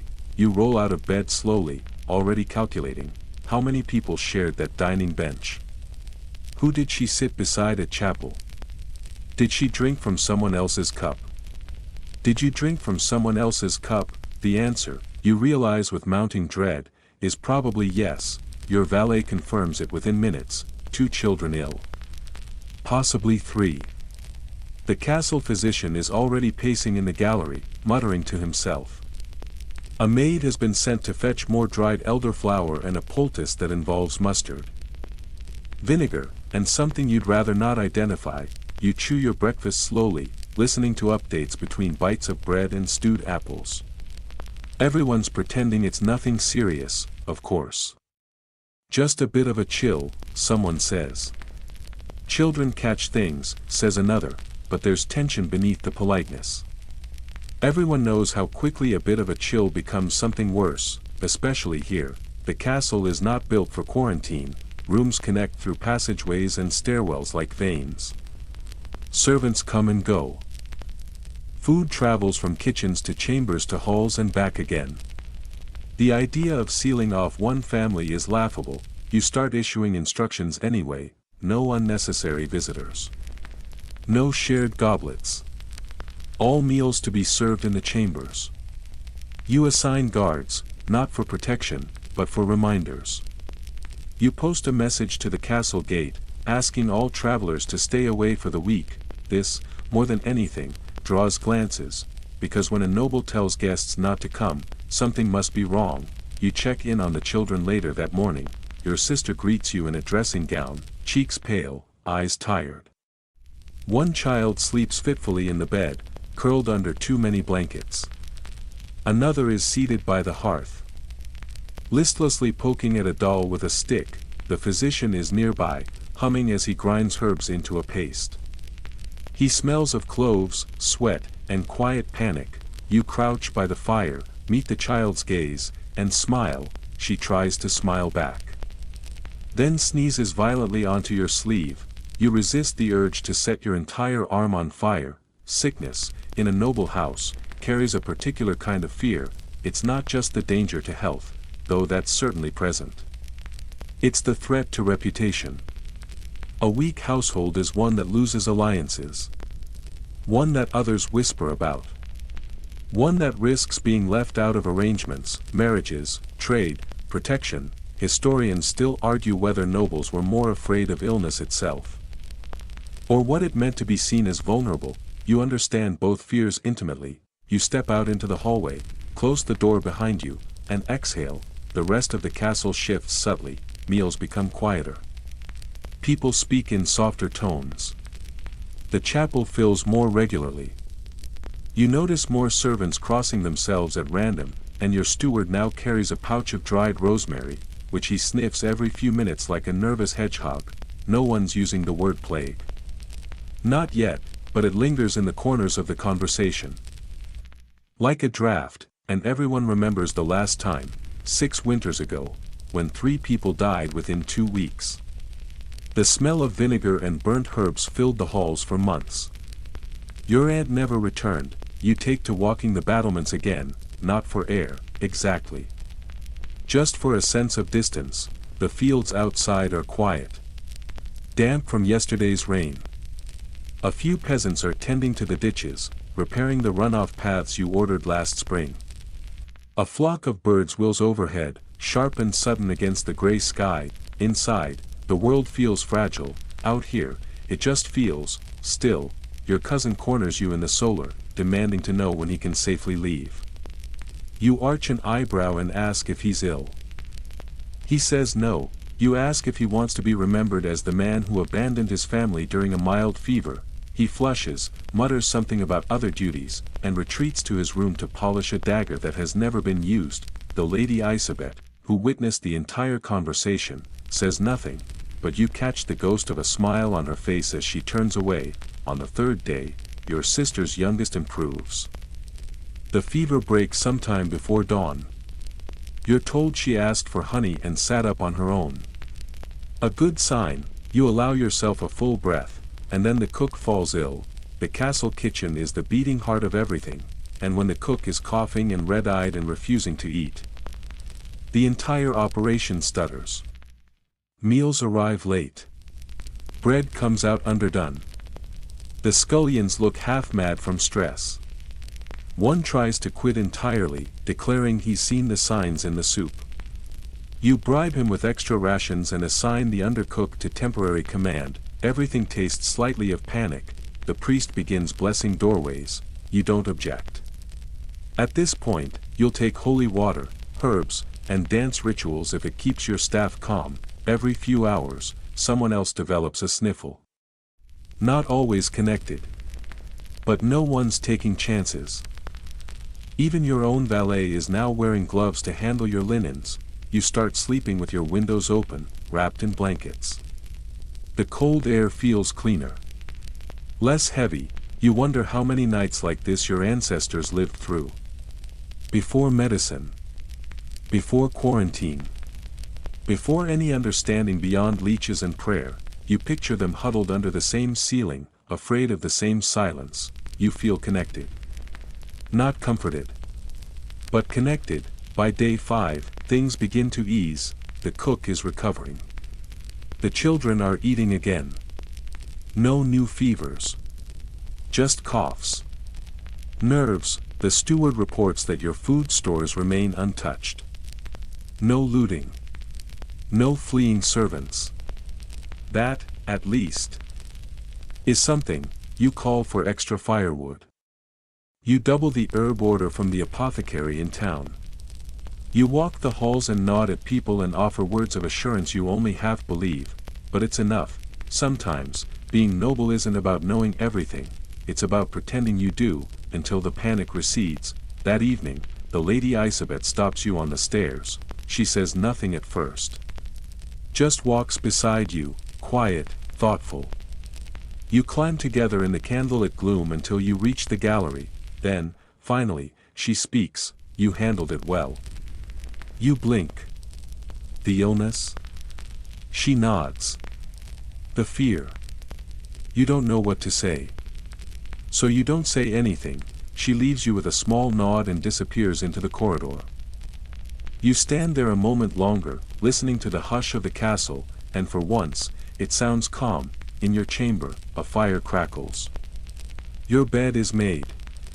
The linens are lavender-scented and warm from the hearthstone tucked beneath. You peel off your clothes, layer by damp layer, and sink into the mattress with a groan that feels like it comes from your soul. No coughs echo tonight. No feet in the hallway. Just the soft, reassuring creaks of wood and stone breathing in the cold. You pull the blanket up to your chin and close your eyes. You don't dream of sickness, or fear. You dream of a field, dry and green, and the sound of birds returning. You dream of a field, dry and green, and the sound of birds returning. There's a wind in the dream, warm and slow. It bends the grass in waves. Somewhere nearby, a stream gurgles gently over smooth stones. You kneel beside it, not in fine clothes, not in boots, but barefoot, in a plain tunic, your sleeves rolled, your hands cool in the water. No one calls you my lord. No one waits for decisions. There are no letters, no titles, no expectations. Just the sound of the stream and the hush of trees moving like breath. You sit back, stretch your arms, and feel, for the first time in memory, weightless, not powerful. Not honored, just light, and then, as dreams do, It slips away, you wake slowly, the edges of the dream still warm against your skin, you stretch in bed and blink up at the stone ceiling. The fires burn down to embers, but the cold doesn't bite as hard this morning. The castle is quiet again, not the tense silence of sickness, but the restful hush that follows recovery. There's still much to do, but for now, you allow yourself one more moment of stillness, just one, before the weight returns. You rise before the bell today, not because of some noble impulse to seize the morning, but because the dream won't let you fall back asleep. That field, quiet, wind-blown, safe, still clings to your thoughts like fog on wool. You lie there a few minutes longer, eyes open, the ceiling dark above you, until the spell breaks with a knock at your door. It's your valet, bleary but prompt, bearing a small tray of bread, cheese, and a steaming cup of something that smells faintly of mint and boiled roots. Nothing urgent, he says, setting it down. Just a long day. Which is code for, we've received visitors. You had nearly forgotten. Today is one of those diplomatic days, the kind that arrives on your calendar like a bland stone in your shoe. There are no tournaments, no feasts, no parades. Just conversation. Pages of it. Names, banners, titles. Gentle offenses carefully ignored. Smiles that don't quite reach the eyes. The visiting party is from a nearby barony, a family whose coat of arms you always forget, and whose heir once threw up on your boots at a christening. You're meant to receive them, which in noble terms means, host them, feed them, nod along as they gently ask for things you don't want to give. You dress in dark green today, with a gold-trimmed doublet and a belt that signals courtesy but not extravagance. You want them to see hospitality. Not wealth. Not weakness. Your valet brushes lint from your shoulders. Straight spine, he mutters. Kind eyes. You snort, and if I can't manage both. He sighs, start with the spine. The courtyard is already alive when you arrive. Horses being led to stables. Banners catching the wind. Servants scurrying with luggage and trays of dried fruit that no one actually eats. The visiting baron is shorter than you remember. Or maybe he's just wearing shorter boots. He kisses your cheeks twice and calls you old friend, despite the fact that you've spoken 3 times in as many years. His wife is more measured, composed, unreadable, and wearing an elaborate headdress that could take out a small chandelier. The heir, by some miracle, does not throw up. He bows deeply and says something about the journey being mercifully dry. You resist the urge to ask if he means the road or the wine. The morning is taken up with tour duties. You show them the chapel, which is currently free of children playing tag. The newly cleaned tapestries in the great hall are admired. The kitchen is complimented, mostly because you arranged for cinnamon cakes to be accidentally cooling near the door. They don't ask about the illness. They've heard, of course. Everyone has. But to acknowledge it would be to bring it closer. And so they dance around the subject like it's a dead pheasant in a banquet hall. You keep your voice even. Your expression mild. You play the part. You do not mention the dreams. You do not mention how tired you are. At midday, the main discussion begins. It starts with pleasantries. Harvests, travel, the weather, always the weather. Then it shifts, slowly, delicately, to territory. Trade. Grain shipments. Mutual interests, and finally, inevitably, marriage. The baron's heir is unmarried. So are you. The implication is as smooth as the wine being poured. Their house has lineage. Yours has land. Their daughter, he says casually, is still being educated, but quite ready to meet the right match. You nod. Smile. Inside, your spine stiffens. You know what's expected. You know what answer your advisors would prefer. You know what your steward's ledger suggests would be ideal, but you also know yourself, and you know you're not interested. You offer polite deferrals. Too soon, after the illness. Matters still unsettled. Let the year's business conclude first. They nod, accept your excuses, and move on, but you know they'll bring it up again. They always do. afterward, you retreat to the battlements, you're not followed. The air is sharp with autumn now. The trees are beginning to brown at the edges. Somewhere down below, a shepherd calls to his flock. It echoes faintly through the hills like a lullaby you don't quite remember. You lean against the stone and breathe. You wonder how long you can hold out before you're cornered into a match you don't want. You wonder if that's the inevitable fate of every noble, eventually agreeing, quietly, to someone who doesn't make your heart stir, because duty is louder than desire. Historians still argue whether noble marriages were ever truly about love, or whether that was something only troubadours sang about by candlelight. You suspect you know the answer. You stay out until your hands go numb. Dinner is the usual performance, too many courses. Too many small, practiced compliments. Someone brings out a harp. The air tries to tell a story and forgets the ending. You laugh, kindly, and refill your wine. You notice Lady Isabet seated 2 places down. She says little. Eats little. Watches much. At one point, your eyes meet, and neither of you looks away immediately. Then the music begins again, and the moment passes. You escape before dessert. Cloak on, steps quiet, you slip from the hall into the chill corridor. The echo of laughter fades behind you. You pass a pair of guards, who nod but say nothing. You retreat to the west tower, an old, disused room filled with dust and abandoned cushions. No one follows. No one ever comes here. You light a small lantern, just enough to see the window. Outside, stars, cold and sharp. Familiar, you sit. Let the silence settle. Let your shoulders relax for the first time all day. You take off the ring you wear at court. It's too heavy tonight. You set it beside you, and stare at it, symbol of your house. Symbol of your role. Your duties. Your expectations. It glints in the lantern light, but offers no advice. Eventually, you head back to your chamber. On the way, you hear voices, soft, urgent.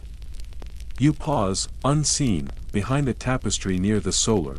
It's the visiting baron and his steward. That won't agree to it, not this year. He's hesitant, yes. But not closed. We need the land. His granaries are still full. Wait a few months. Push again. You step away quietly, heart like a fist. So, they weren't just asking, they're planning. You're not a suitor, you're a solution. In your room, the fire is out. You don't relight it. You just crawl into bed, cold and awake. You lie there in the dark, staring at the ceiling beams, and wonder what it would take to be left alone. You picture that field again, green. Silent, free, and for a moment, only a moment, you let yourself wish for a different life, one without titles, one without trade agreements or chamber music or inheritance, just hands in the dirt. Wind in your hair. Sleep without strategy. You drift off like that, no ring on your hand, no name on your lips, just breath. Just night, just you, and in that dreamless space, something finally unknots, not with drama, not with thunder, just gently. Like a belt loosening at the end of a long day, you don't dream of escape this time. Or of fields. Or of faceless suitors with careful hands and careful words. There's no grand vision waiting in the darkness. Just the stillness of a quiet room, the subtle creak of the wood settling above you, the hush of stone breathing cool air through the shutters, and your own pulse, slow and steady, reminding you that you're here. That you're still you. That no matter what plans are whispered behind closed doors, no matter who draws maps and connections and family trees, your body, your breath, still belongs to you, for now, when you wake, it's still dark. But not heavy dark. Not the weight of endless night. The kind of dark that holds a promise, that the sky will pale soon, that a sliver of dawn will push through the window, and that another day, quiet or not, will begin. You sit up slowly, stretching your arms over your head. The fire has gone cold, but you don't shiver. Your ring glints faintly on the table. You pick it up, not to wear it, just to feel its weight in your palm. and for a brief, rebellious second, you close your fingers around it and imagine setting it gently back down, and walking away. You wear the ring again in the morning, of course you do. It sits snugly on your finger, polished, proper, a quiet reminder that your life is not entirely your own. That you are not a shepherd. Not a monk. Not a drifting spirit in a field of grass. You are a lord. And lords do not vanish at sunrise. They rise with the sun, take their seat, and carry the weight with a straight back, so you dress, you put on the deep blue tunic, the fur-lined cloak, the polished boots. You even let your valet fuss with the clasp at your shoulder a little longer than usual, because it gives your hands something to do. When you catch your reflection in the silvered mirror, you look exactly as you're supposed to. You just don't feel it. The visiting baron's household prepares to depart today. They've done their duty, spoken politely, hinted aggressively, complimented your hawks, admired your chapel's stained glass, and offered their son like a gilded goblet to the head table. You gave them lodging, food, and a lukewarm maybe, and now the show is over. You meet them in the courtyard. There are hugs, bows, kisses. Your steward stands to the side with a ledger, ticking off every piece of packed luggage like they're prone to escape. The baron's wife leaves you with a lingering look that says we'll speak again. You nod back with a smile that says perhaps. The heir tries one more awkward joke. You give it a generous chuckle, and then they ride out, hooves clattering, banners snapping, servants trailing behind like a bright, overdressed snake disappearing down the road. You watch them go, and feel nothing, except maybe, relief. With the castle quiet again, the silence feels less like tension and more like breath. The Lady Isabet does not appear at breakfast. You tell yourself it's unimportant. You sit in the window, eating warm bread with honey and pear slices, and stare at the mist rising from the fields. It's autumn now, properly. The trees are halfway to copper. The morning carries that dry, leafy scent of endings. The scent of things preparing to sleep, and you envy them, because your own rest never lasts. Later that day, the steward brings news. A dispute has flared at the eastern border, not a dramatic one, no raids, no dead sheep, no flaming carts dragged into the woods. Just a matter of boundaries.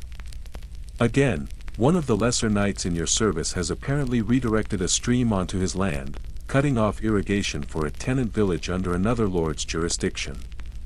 Which might not seem like a crime, unless that stream once watered barley that paid taxes to your neighbor. Now the neighbor is angry. The knight is defensive. And the peasants are wet, confused, and very vocal. You sigh, of course it's water.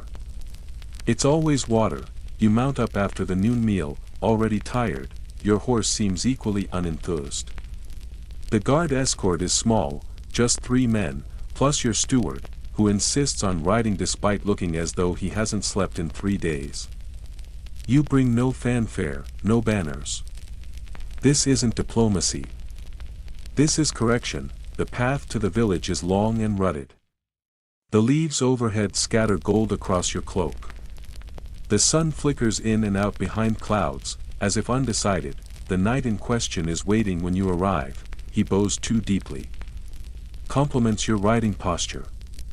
Tries to explain that the stream naturally shifted and that the ditch he dug merely guided it to its preferred course. You look at the ditch. It is very much not natural. The village peasants are angrier than you expected, not at you, of course, but at the situation. Their crops are stunted. Their barley is yellow and stunted, and the soil cracks when touched.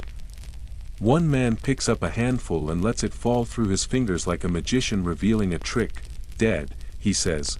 You nod. You speak with the knight. Then with the neighboring lord's reeve. Then with the peasants again. You walk the land yourself, boots thick with dust, cloak snagging on dry brush, and when you return, you make your decision. The ditch will be filled, the stream restored, and the knight will donate from his own harvest to cover the loss, plus 5 extra bushels as an apology. You say all of this with the weight of your voice, the firm tone that brooks no disagreement. The knight looks like he wants to argue.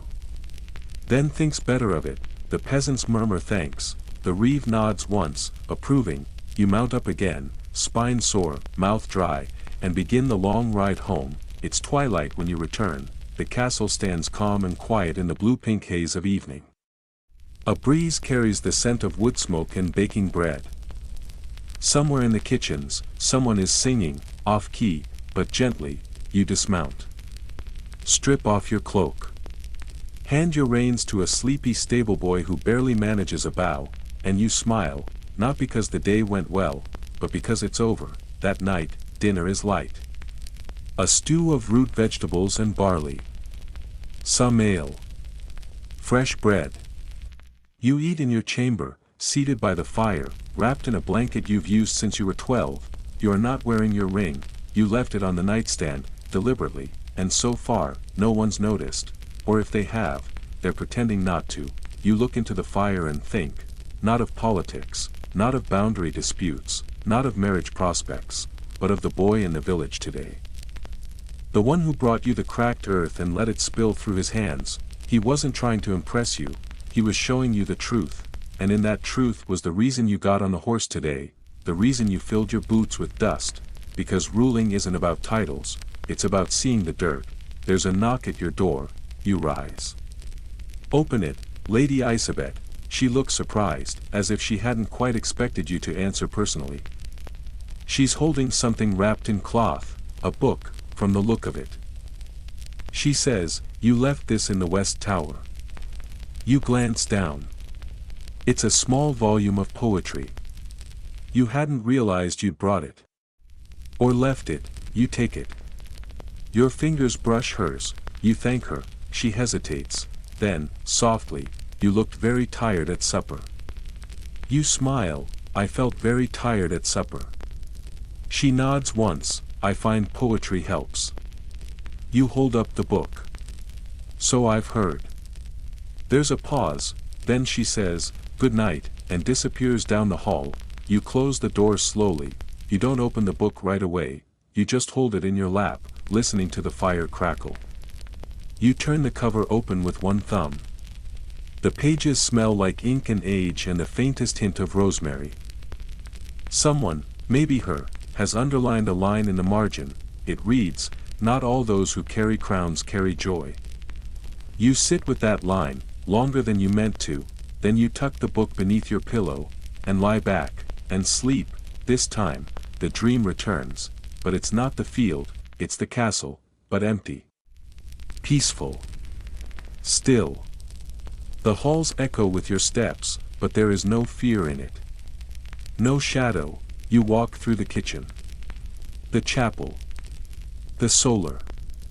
All the rooms that usually feel too loud, too heavy with others. Now they are yours, yours alone. You stop by the hearth in the great hall, and someone is already sitting there, not an intruder, not a threat, just someone wearing no crown. You cannot see their face, but you feel known. You wake before you reach them. The morning brings letters, 3 of them. One is a request for additional funds for the monastery's wall. One is from a minor noble hoping you'll mediate a debt. And the third is from the visiting baron's wife, thanking you for your hospitality and enclosing a painted miniature of her son. You place that one directly into the drawer and do not open it. As the day unfolds, nothing remarkable happens. The wind picks up, a tapestry falls from the north stairwell, the cook's cat has kittens in a sack of flour. You attend to matters as needed. Approve repairs. Walk the perimeter. Speak to a stable hand about oats. You breathe, you continue, you show up, and in the quiet moments between tasks, you wonder, when does duty stop being a mask? When does it become you, or has it already? You sit in the solar at twilight, alone, the room lit only by the sinking sun, the shadows stretch long and golden across the stone. Dust drifts like snow in the light. You close your eyes, and for the first time in a long time, you don't feel tired, just still, and that, somehow, feels like progress. The sun comes up pink today, you see it from your bed, just the edge of it rising beyond the hills, casting a soft blush across the window's shutters. It's the kind of sunrise that artists would try to capture in tapestry dye, only to end up with something either too orange or too pale. Nature, you think, never quite translates. Still, you watch it for a while, half wrapped in your sheets, head against your hand, wondering how a thing that happens every morning can feel so different depending on the day. Some mornings, the sun feels like a warning. Today, it feels like an invitation. You dress with less care than usual. No court business awaits. No visitors. No border disputes or barons lurking with sons to offer. The castle is yours today, as much as it ever can be. You wear soft boots, a simple tunic, no jewelry. You leave your ring behind without thinking, and for once, your valet says nothing. Breakfast is solitary. You eat in the solar with the windows open, letting the cool air in. The bread is warm. The honey is bright. There's a bowl of ripe plums that stain your fingers. A servant places a pot of lavender tea on the table and retreats before you can even nod. The castle feels still, not empty, just pausing. Even the birds are quiet, as if letting you breathe. Around mid-morning, a page delivers a message. The old mason wants to walk the north curtain wall with you. You smile at that. He's been pestering you for a week now about a hairline crack near the western tower. Nothing serious, he kept saying. Unless you let it sit for 3 more winters, then we'll be eating soup in the moat. You agree to meet him after noon. With no pressing matters in the morning, you do something rare. You wander, not patrolling. Not inspecting. Just walking for the sake of it, down the corridor past the chapel. Through the armory, where dust motes hang like prayers. Into the old library, which still smells of vellum and glue. You run your fingers along the backs of books you'll probably never read, their titles faded in Latin, their pages stiff with time. In a high window, you spot a spider's web catching the light. You don't brush it away. By midday, you join the mason. He's already halfway up the steps of the tower, cursing under his breath about his knees. You climb after him, the wind sharper at this height, the sky cloudless now and almost silver. Together, you walk the length of the wall. He talks constantly, pointing out small faults and lichen growth in places where the stone sings a little too much when you knock on it. You nod. Listen. Ask questions you don't fully understand the answers to. You like the mason, he doesn't care who you are. He cares about the stone, he cares about keeping the castle standing, not because it's yours, but because it's here. Because people sleep inside it. Because its walls are old, and old things are worth keeping upright. When he finishes, he thanks you. Says most lords wouldn't have bothered. You tell him most lords don't get a sunrise like this one. You return to your rooms and find a package waiting, wrapped in plain cloth. No seal. No note. Inside, a pair of gloves, fine leather. Dyed forest green. Lined with fur, but light enough for early autumn. They fit your hands exactly. You know who they're from. You don't need a message to understand the meaning. That afternoon, you ride, alone, this time. No guards, no ceremony. Just you and your horse and the crunch of leaves underfoot. You follow a path through the woods north of the castle, the one that leads to the old stone marker from your grandfather's time, where the trees open into a clearing full of ferns. You haven't ridden this way in months. The air smells of pine and mushrooms and the kind of rot that means life, not decay. Somewhere a hawk cries overhead, and you tilt your head to follow it, shielding your eyes from the sun. You let the reins slacken. You let the horse choose the pace. In the clearing, you dismount. The grass is tall now. The ferns nearly chest-high. Bees hum lazily around the last of the wildflowers. You sit on a fallen log, still warm from the sun. For a long time, you do nothing, you just exist. You let your legs stretch. Let your hands rest on your thighs, fingers curled slightly. Your spine eases into a natural curve. Your breathing slows. This is not meditation, this is not strategy. This is just being, something you've forgotten how to do. You don't stay long. You know how fast light fades in autumn, but as you ride back, you feel steadier, not fixed. Not invincible, but steady. You return before dark, the castle is still breathing quietly when you enter. At supper, you dine with Lady Isabet, not formally. Not in the great hall. Just the two of you, seated by the smaller hearth room, eating roasted carrots and barley cakes, talking about nothing in particular. She tells you about a painting she once saw, an image of Saint Margaret with a dragon coiled at her feet and a gaze so calm it unnerved everyone who looked at it. You say that's exactly how she looks when she watches the council squabble.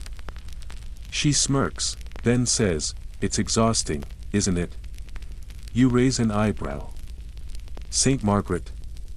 She shakes her head. All of it. The rolls we wear like boots. Useful, but heavy. You nod, and say, "Sometimes I forget where the boot ends and I begin." She reaches for her cup. Doesn't drink. Do you want to be remembered? She asks. You blink. Is that a threat? She laughs softly. No.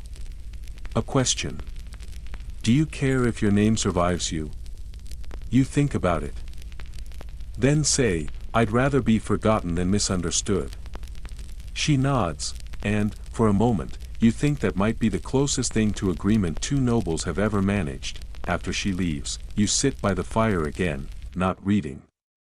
Not writing, just holding the warmth in your palms. You stare into the coals until they blur, and think of the gloves, still folded neatly on your table, still warm with quiet meaning. You don't dream that night, and somehow, that feels restful. The next day begins with fog, not the heavy, choking kind that clings to your clothes and swallows torches, but a soft mist that drapes across the courtyard like gauze. You watch it from the upper window. Sipping something hot, fingers wrapped around the cup like it might anchor you, you think about your father, not because the date means anything.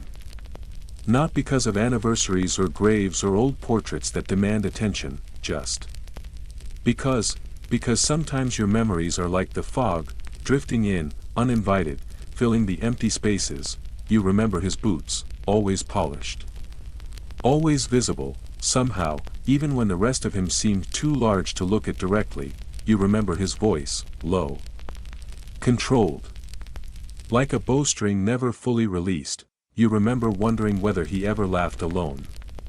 Whether he ever stopped performing the version of himself that others needed. You wonder the same about yourself. You visit the crypts that morning, not out of obligation, just instinct. The air down there is colder than you expect. Not damp, not oppressive. Just still. You don't speak, you don't pray, you walk slowly along the tombs, eyes tracing the carved names, the stone crowns, the dates that stretch back into a time so far removed it might as well be legend. You stop at your father's.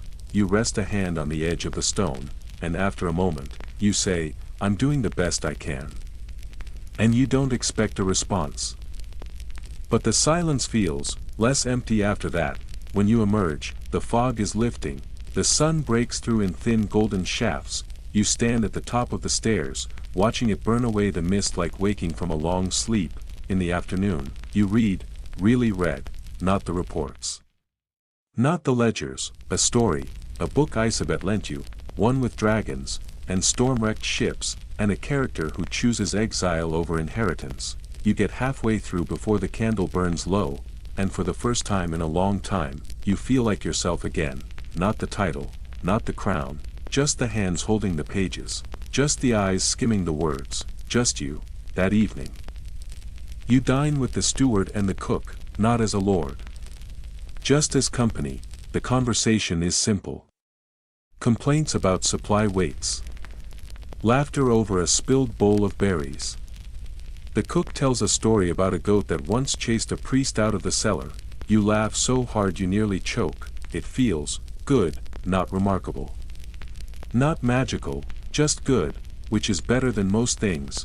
You go to bed early, leave your windows open, listen to the wind play in the courtyard, carrying the sense of harvest, of apples, of firewood, of straw, and you sleep, and in your dream, you're standing on the wall again, not defending it, just watching the sun rise, and for once.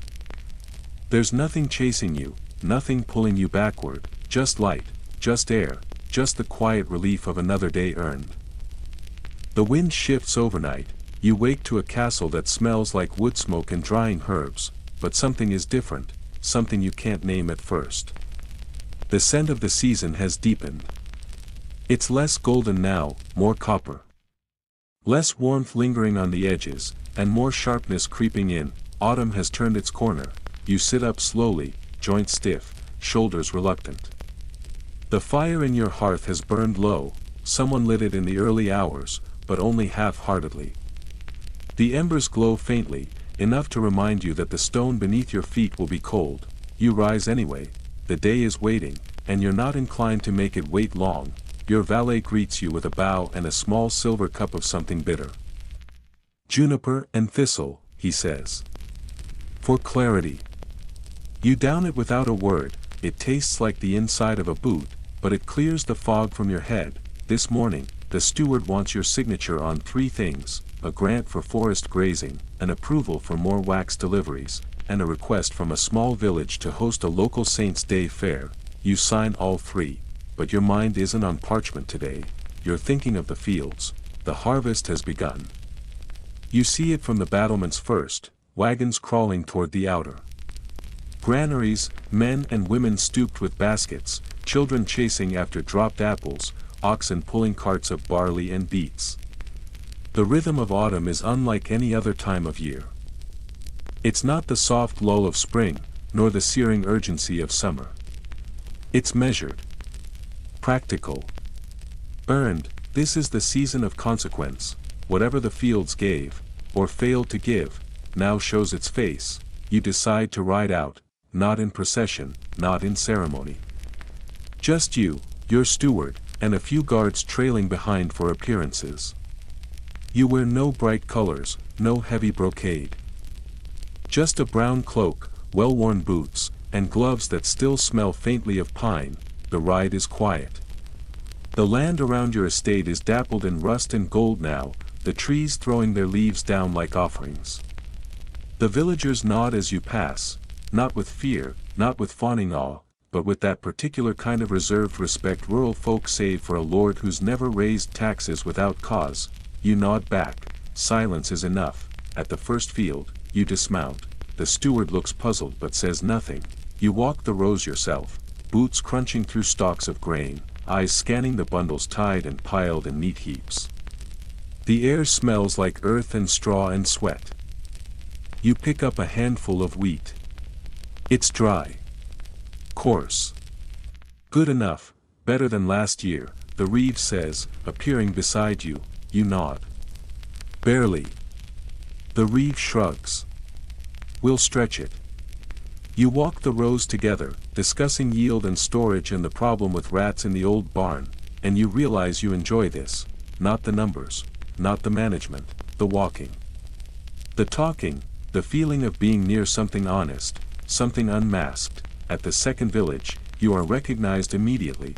Children run to the edge of the field, whispering and pointing. A few wave. One small boy stumbles trying to bow, toppling forward into a barrel of apples. His friends laugh until they wheeze. You wave back and toss him a coin. He stares at it like it's been handed down from the clouds. There's a woman mending sacks near the granary door. She rises as you approach, not in fear, but politely, respectfully. You ask her how the grain is holding, and she gives you an earful. Too much chaff, not enough dry days, sacks leaking at the seams, rats too clever for traps. You listen. Ask questions. She warms as she talks, offering suggestions, complaints, and one excellent idea about mixing crushed lavender into the grain bags to repel pests. You tell her to speak with your steward. She beams like she's been knighted. It's a small thing, but not to her, and maybe not to you either. By mid-afternoon, your boots are coated in dust.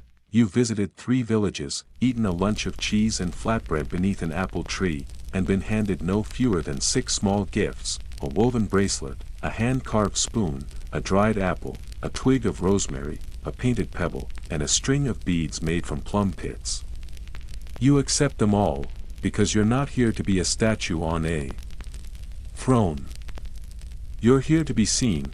You return to the castle as the sky turns the color of burnt peach. the stable hands take your horse.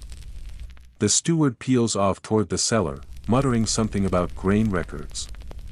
The guards vanish into the kitchens.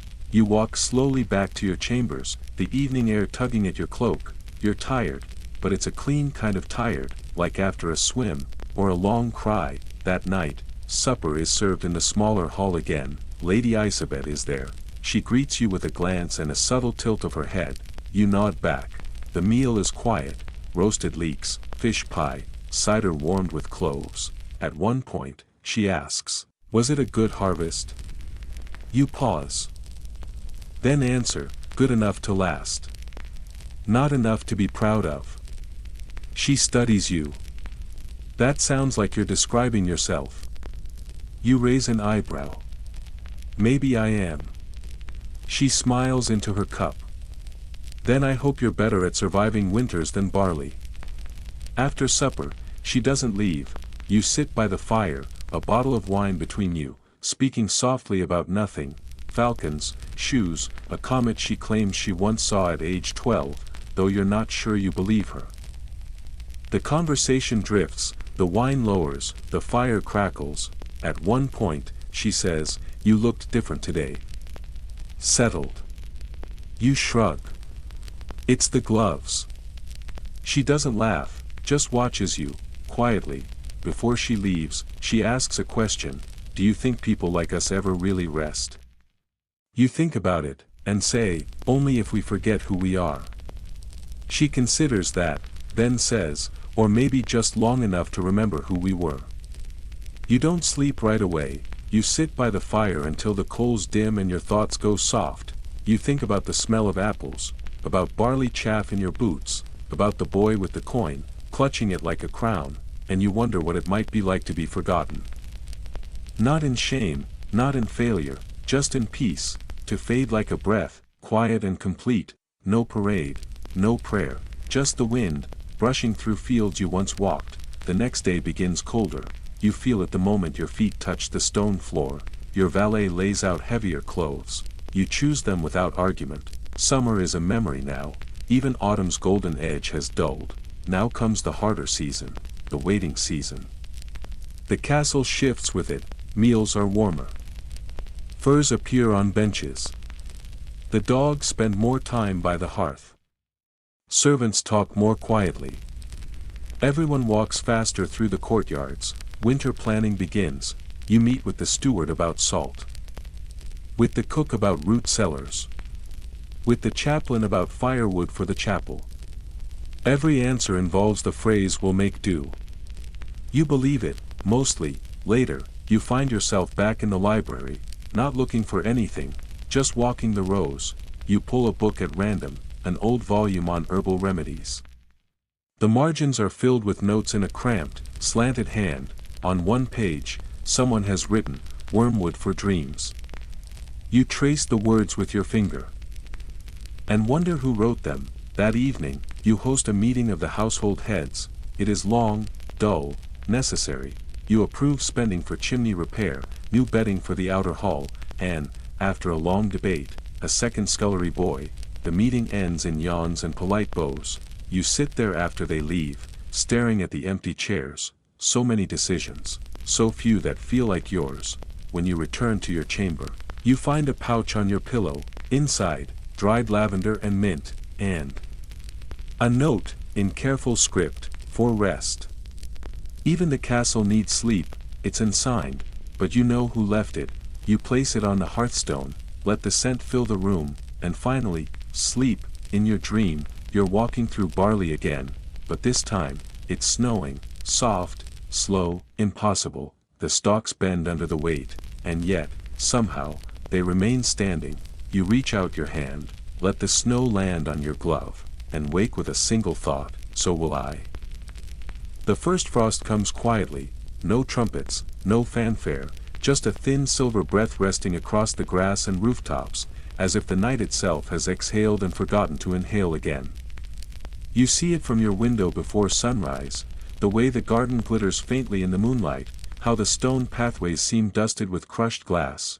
You rest your palm against the window, cold, real. Here, winter has arrived.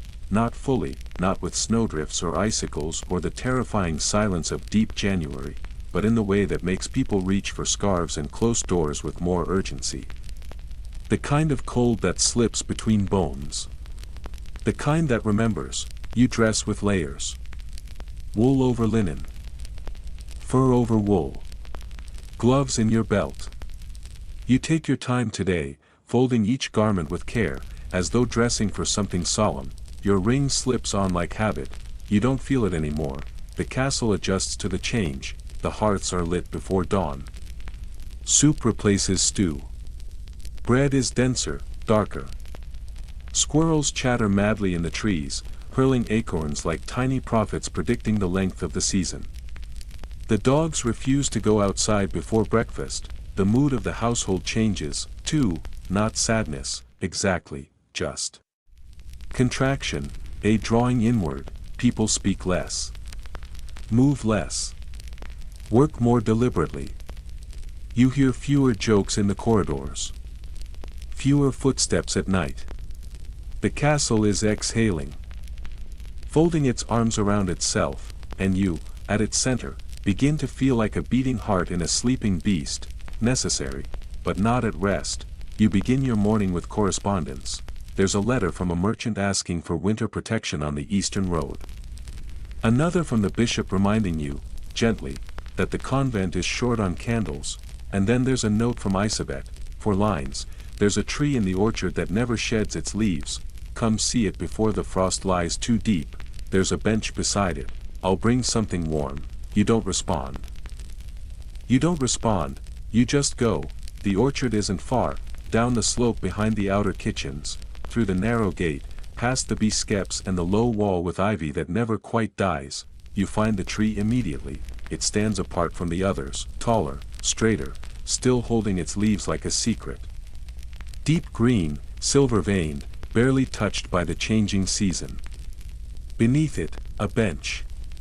And on the bench, Isabet, she's wrapped in a dark cloak, hood down, holding a small clay flask in both hands. She sees you and nods to the space beside her. You sit, neither of you speaks for a while. She hands you the flask, warm cider, spiced and just slightly tart. You drink. And let the silence linger. Eventually, she says, this tree has been here longer than the wall. You nod. She continues, some say it grew from a knight's grave. Others say it's just a stubborn kind of oak. You take another sip, maybe both, you say. She laughs softly. I like that answer. The wind rustles through the branches, a few leaves fall. Just enough to remind you that change is coming, even for the most persistent trees. You watch them spiral to the ground, then turn to her. Why did you ask me here? She shrugs. Because winter's coming. And because sometimes you forget what warm cider tastes like until someone reminds you. You glance down at the flask in your hands. Does that mean I'm the cider? No, she smirks. You're the one who keeps forgetting. You both sit there until the sun rises fully, casting a weak light across the field, then she stands, doesn't say goodbye, just presses a gloved hand briefly to your shoulder, and walks away. You stay a while longer, watching the leaves. Later that day, you meet with the steward. He's drawn a map, not of your land. Of your grain, each village marked with numbers, each granary listed with capacity, spoilage risk, and what's been salted against mice. You go through it line by line. It's not terrible news, but it's not good either. Enough food, yes, but just barely. If the winter's long, there will be hunger. If the roads freeze, there will be no trade. If disease spreads, there will be no relief. If all goes well, he says, we'll see spring. If all doesn't, you ask, he folds the map, then we pray. That night, you walk the castle alone, not for any reason, just to hear your own footsteps. There's a silence that only comes in winter. Not from stillness, but from everything holding its breath. You pass through the kitchen, empty now, still warm. Through the chapel, candles flickering like nervous thoughts. Into the hall, where the long table seems too long without laughter. You run your hand along the banister of the stair, the wood is cold, you remember, suddenly, a winter years ago, your father was still alive, the snow had reached the windowsills, and the pipes froze in the north wing. You were 12. You'd gone out with the stable boys, trying to clear snow with a shovel twice your size, you'd come back soaked and shivering, and he hadn't said a word, just handed you a mug of something hot, and sat with you, not as a lord, just as a man, just as a father. You realize now how rare that moment was, how quiet, how kind. You return to your chambers and find a stack of messages waiting. You ignore them, instead, you remove your boots. Stoke the fire, and sit beside it with a blanket and the flask Isabet left you. You sip slowly, even though the cider's gone cold. You read half a page of the book she lent you, then close it, not because it's dull, but because the fire is more interesting, the way it flickers. The way it survives. Outside, the wind rises, you can hear it tapping at the shutters like a child asking to come in. You close your eyes, just for a moment, and listen. The next day brings snow, not heavy. Not yet, but enough to dust the parapets and silence the village roads. The castle seems wrapped in wool now. Soft. Contained. Slower, you walk through the garden paths with a cloak drawn tight, boots leaving prints behind you that disappear within an hour. The frost clings to the ivy. The well looks like it's been forgotten for centuries. In the chapel, you light a candle. For what? You don't say. Maybe for spring, maybe just for warmth. The chaplain finds you there. He's older now, his beard more salt than pepper, his back bowed from years of leaning over ledgers and kneelers. He nods, sits beside you, neither of you speaks. Then, after a long pause, he says, "There is a quiet in winter I find comforting." You nod, and a danger in it, he adds. You raise an eyebrow. He continues, "When things slow down, we believe we are safe. But hunger does not slow. Nor sickness. Nor time." You look at him, you always know how to ruin a candlelit moment. He smiles faintly, "That's what I'm here for." You walk him back to the East Hall. The snow has begun again. You stop at the window and watch it swirl, and he says, "Be gentle with yourself this season. Or the cold won't be the only thing that settles in." That night, you host no supper. Instead, you ask for a single bowl of soup to be brought to your chambers. You eat by the hearth. You do not write. You do not read. You simply sit, and you try to remember every quiet kindness you've received this week. The cider, the child with the coin, the scent of lavender, the tree that wouldn't let go, the candle in the chapel, the steward's nervous math. And you realize, there is a kind of leadership in simply noticing, in keeping track of the small mercies, and letting them weigh more than the fears. You go to bed early, windows shuttered. Feet warm, breath steady, you fall asleep to the sound of snow, and dream of nothing, but wake with a full heart, but your mind keeps moving. Sleep won't come easily tonight, not with the wind sighing the way it does, restless, like it knows what's ahead. You pull the blanket tighter and stare into the dying fire. There's not much left. Just coals. A few stubborn flames, and yet they warm the room. You wonder, not for the first time, what would happen if you left, if one morning you saddled your horse and rode south without telling anyone. Past the orchards. Past the river. Into the unknown, where no one expects you to weigh tax burdens or settle arguments about sheep paths. You picture it, sun on your shoulders, dust on your boots, no name but the one you choose. You even smile, but then you think of the steward, of Isabet, of the mason and his wall. Of the boy with the coin. Of the woman who suggested lavender, and you realize, again, always again, that your life isn't just your own, not anymore, maybe not ever. The fire flutters, you rise. Feed it a few more logs, and as it brightens, you whisper, softly, not for the room, but for yourself, "I'll stay." Because someone must, and because, for now at least, you still can. The snow does not stop. What began as flurries has settled into something more serious. By midweek, the roads are gone, erased under drifts, pressed smooth like dough before baking. The stables are quieter now, the carts pulled under cover, horses turned restless in their stalls. The village is silent, not from fear, from reverence, because when the world goes white, everyone listens. You wake to a castle half sunken in softness. Snow crowds the windowsills. The outer courtyard is filled with hills and valleys, new ones sculpted overnight by the wind. It looks less like a place people live and more like the beginning of a myth. You sit on the edge of your bed for a while, staring out into the hush. And then, as if waking again, you reach for your boots. You keep the fire lit all morning, not for warmth, but for the company of it, because some days the crackle of flame is the only thing that sounds alive. The steward delivers a report just after breakfast. Grain stores holding steady, no new cases of illness. The pigs in the far pen have stopped eating their own bedding. You raise an eyebrow at that last bit. It's a good sign, he assures you. You want to ask what the bad sign would be, but decide against it. Some mysteries are better left frozen. At noon, you walk the interior corridors, not just to inspect them, but to move. You pass tapestries drawn tight against the stone. Their reds and greens dull in the pale light. Every room smells faintly of smoke and wax. The candles burn low and steady. In one of the halls, a servant girl is threading a needle with mittens on. You pause, watching her fumble. Eventually she gives up, takes the mittens off, and succeeds on the second try. She looks up, startled to see you. You nod. Smart to try, you say. She smiles sheepishly. Cold fingers don't sew straight, my lord. You glance at your own gloves, a familiar problem. Later, you visit the kitchens. It's one of the few places in the castle that still feels awake. Steam clouds the rafters. The air is rich with root vegetables, baking bread, and that miraculous smell of garlic meeting butter.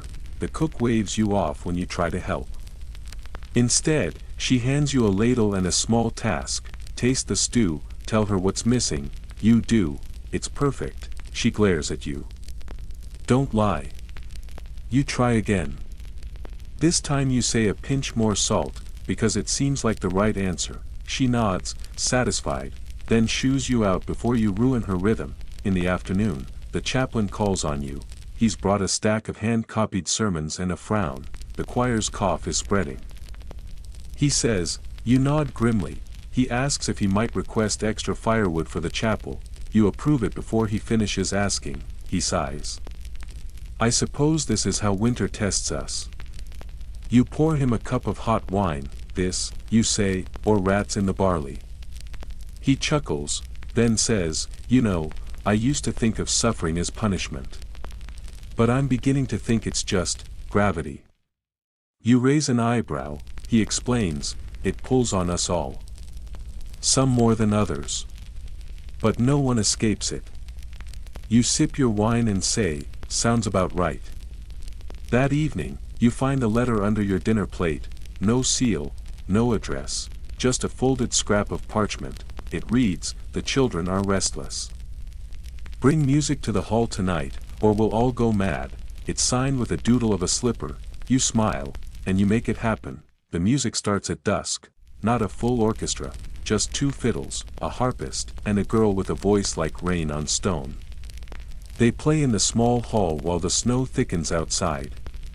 Servants come in shifts. The steward sneaks a mug of cider. The cook appears in the doorway for 2 songs and pretends she's only there to check on the firewood. You sit in the back, not presiding, just present. The music isn't flawless, but it's alive. It echoes. It lifts. The children dance until they're dizzy. The old man who tends the pigeons claps on the wrong beats but doesn't stop. At one point, Isabet takes your hand and drags you into a circle of spinning bodies. You protest. You fail. You dance anyway, and for a moment, the snow doesn't matter. The silence doesn't matter. The cold is something to laugh at, because here, inside, there's warmth, and joy, and a kind of defiance. Later, you sit with Isabet by the fire. You share roasted chestnuts and a silence that isn't heavy. Then she asks, what would you do if you weren't this? You blink, she clarifies. If you weren't a lord. If you could trade your title for anything. You think about it, then say, maybe I'd be a stonemason. She raises an eyebrow, why? You shrug. Because stone doesn't lie. And if it falls, at least you know why. She smiles, and says, I think you'd be a good one. The next morning, the wind howls. It's not the pretty kind of winter now, not gentle flakes or postcard snow. This is the hard stretch, the cold that gets into your teeth, the wind that scrapes the shutters like it wants in. You stay indoors, so does everyone else. The castle becomes a series of small islands, the kitchen, the chapel, the great hall, the north tower. You move between them wrapped in furs, trailed by silence. People speak less now. They move slower. The air is thick with tension, not panic, just endurance. Everyone is waiting, not for rescue, just for the season to change. That afternoon, a boy from the village arrives with his father. They've walked 2 miles through the snow.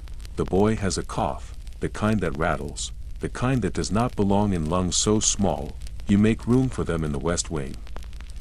Call for the herbalist, send extra blankets. You tell the father he may stay. He weeps when he thanks you, not dramatically, just enough that his words fail, and you say nothing in reply, just place a hand on his shoulder and nod, because there is nothing else to say. That night, the wind doesn't let up, it moans in the chimney, it bangs the shutters like it's trying to remind you what it's capable of.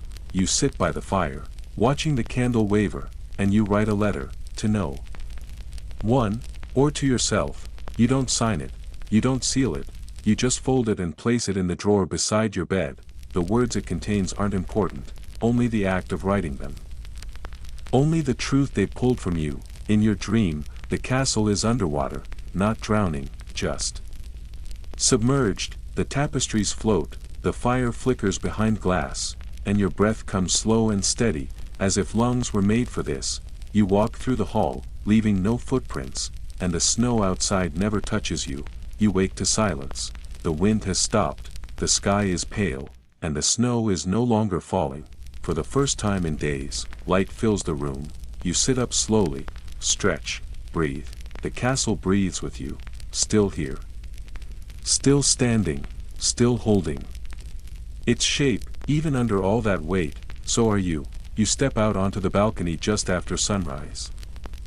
The air is knife-sharp, the kind that snatches breath and paints your eyelashes with frost.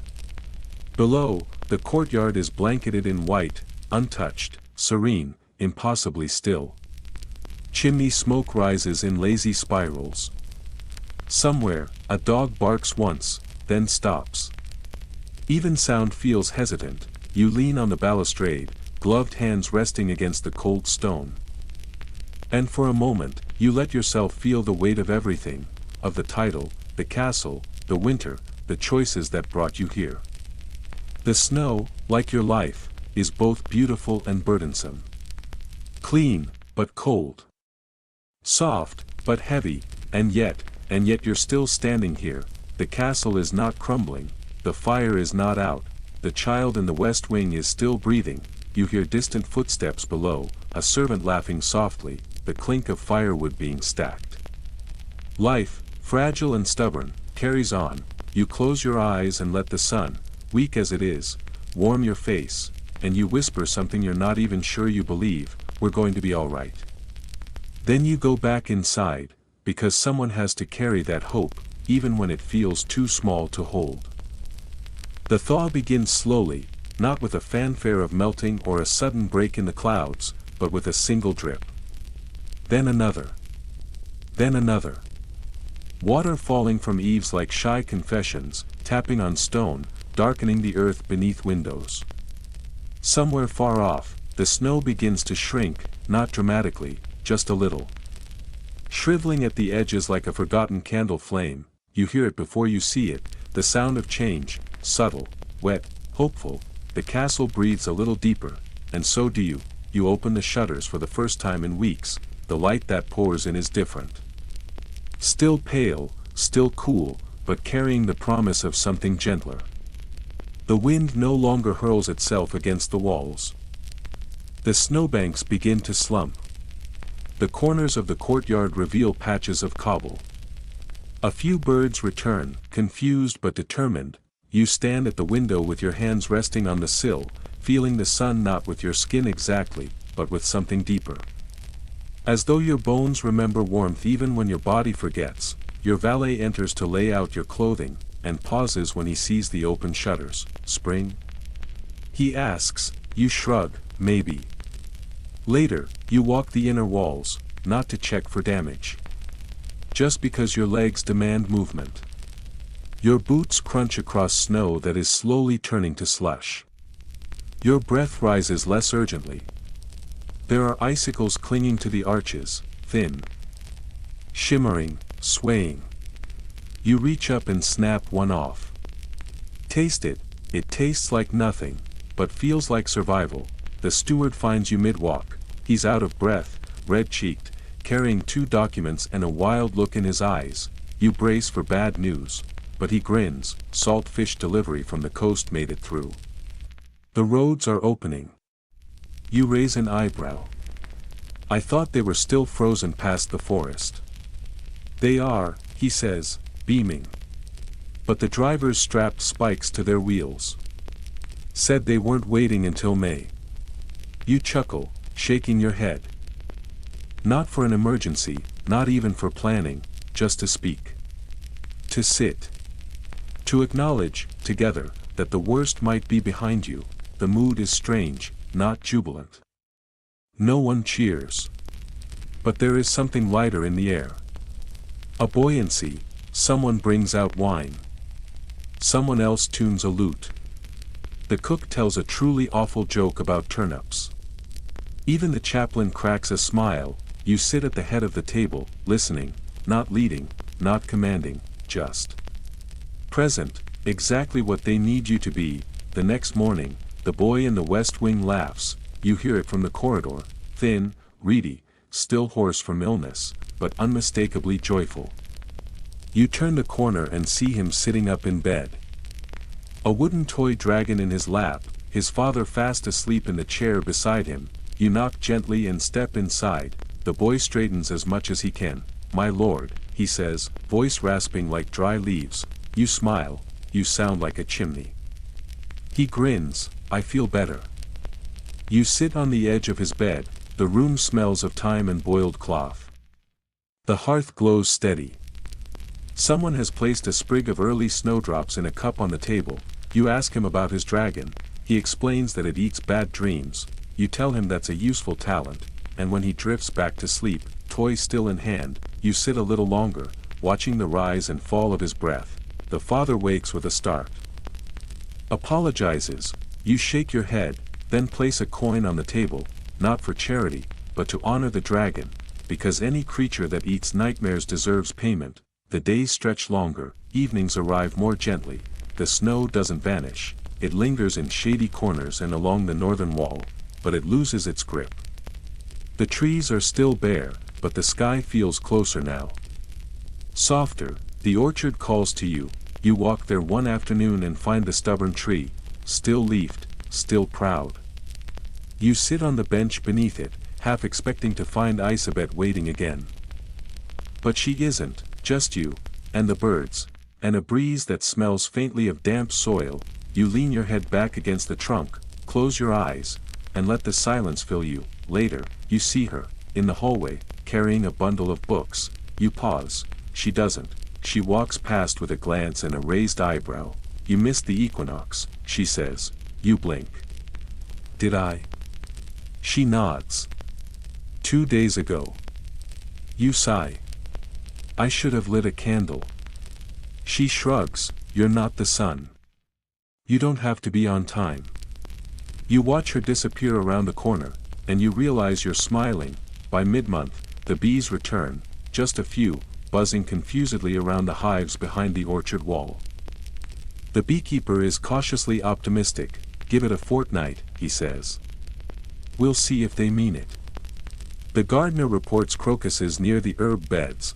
The laundress hangs sheets outdoors again. The cook asks for more fresh greens, everything is happening slowly. Cautiously.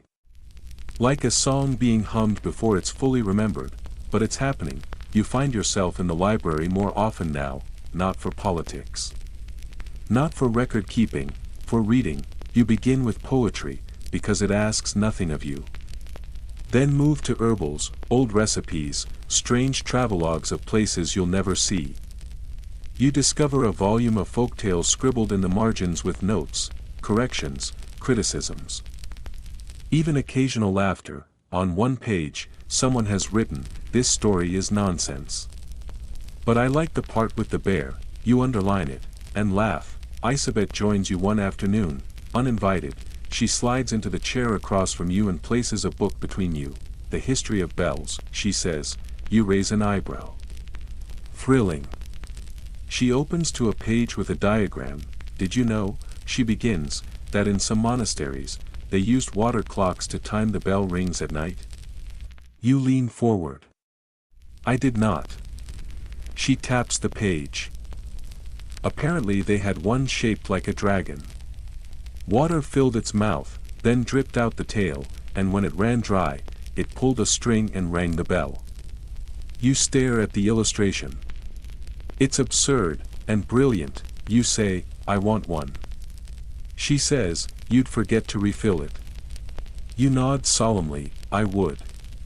Outside, the world continues waking up. The pigeons coo on the roof tiles, children run through patches of slush, shouting like soldiers reclaiming a battlefield. A cart from the village arrives with early eggs and 3 dented lanterns. Everything feels small, and miraculous. You stand in the great hall one evening and feel something unfamiliar. Not worry, not responsibility. Not even peace, anticipation, like the breath before the answer. You turn in place, letting your eyes follow the rafters, the old beams, the place where candle soot has darkened the stone like a signature. You wonder what summer will bring, not in fear, in curiosity, and you whisper, "Let it surprise me." The next morning, the steward brings a list, always a list, but this one is short: roof repairs, new boots for the guards, inquiries about planting dates, simple things, manageable things. He waits for your approval, and you give it gladly. In the chapel, the candles burn without shaking. The chaplain has arranged the benches for the spring holy day. When he sees you, he says nothing, just bows. You bow back. No sermon needed today. The light does all the talking. You visit the tower again, the same one you climbed that first week of winter. The stairs are still steep, your knees still protest, but the view at the top, oh, it's worth it. The horizon is green now, just a whisper, but real. You stand there until your cloak flaps hard against your back, wind pressing promises into your skin, and you whisper, "I see you." To the world, to spring, to yourself. That night, you find a note on your pillow, just one line: "Come to the orchard. Bring wine." You do. Isabet is already there, sitting beneath the stubborn tree, a blanket spread, 2 cups ready. She pats the ground beside her. You sit, she fills your cup, you drink, no words for a while, just warmth, and wind, and something like understanding. Then she asks, "Will you be ready?" For what? For everything that comes next. You look at her, at the buds beginning on the trees, at the moon rising over the hills, and you answer honestly, "No." She clinks her cup against yours. Perfect. You sleep well that night, not because of the wine, not because the bed is softer, but because you no longer feel like you're waiting for something to end. You're waiting for something to begin, and that's a better kind of waiting. In your dream, the snow has melted completely. You walk barefoot through warm grass. The castle behind you hums with laughter. You carry nothing, need nothing, and the air smells like honey. You wake with that scent still clinging to your breath, and for the first time in a long while, you rise not because you must, but because you want to. You begin the morning with a list, but it's not one you made, it's from the gardener, a handwritten page tucked under your breakfast trencher, ink smudged in the corners, flecks of dirt along the bottom. It's a planting schedule. Crocuses, leeks, radishes, cabbages. It includes weather notes, lunar predictions, and an apologetic line about not having enough compost from the south end because of the pigs. You reread it twice, then fold it carefully and place it beside your cup, as though it's scripture, because in a way, it is. Spring in a castle doesn't come like a party, it comes like a job, and everyone's already busy. The cook has reorganized the pantry shelves. There are jars you don't recognize and smells you haven't smelled since before the frost. Someone found wild garlic near the mill stream. The dairymaid brought up a pail of milk so fresh you could still feel its heat. Every movement feels a little faster. A little bolder. The stables are noisy again. Horses want to run, so do people, so do you. The steward finds you in the solar with 3 pieces of news. First, a carpenter from the village fell and broke his arm. Second, 2 lambs were born during the night. Third, the new grain shipment from the river valley arrived 3 days early, without spoilage. He waits for your reaction. You ask about the carpenter. He'll live. You smile at the lambs, he does too, then you both nod at the grain report, that silent understanding between those who know that food, reliable, boring, precious food, is the truest currency of all.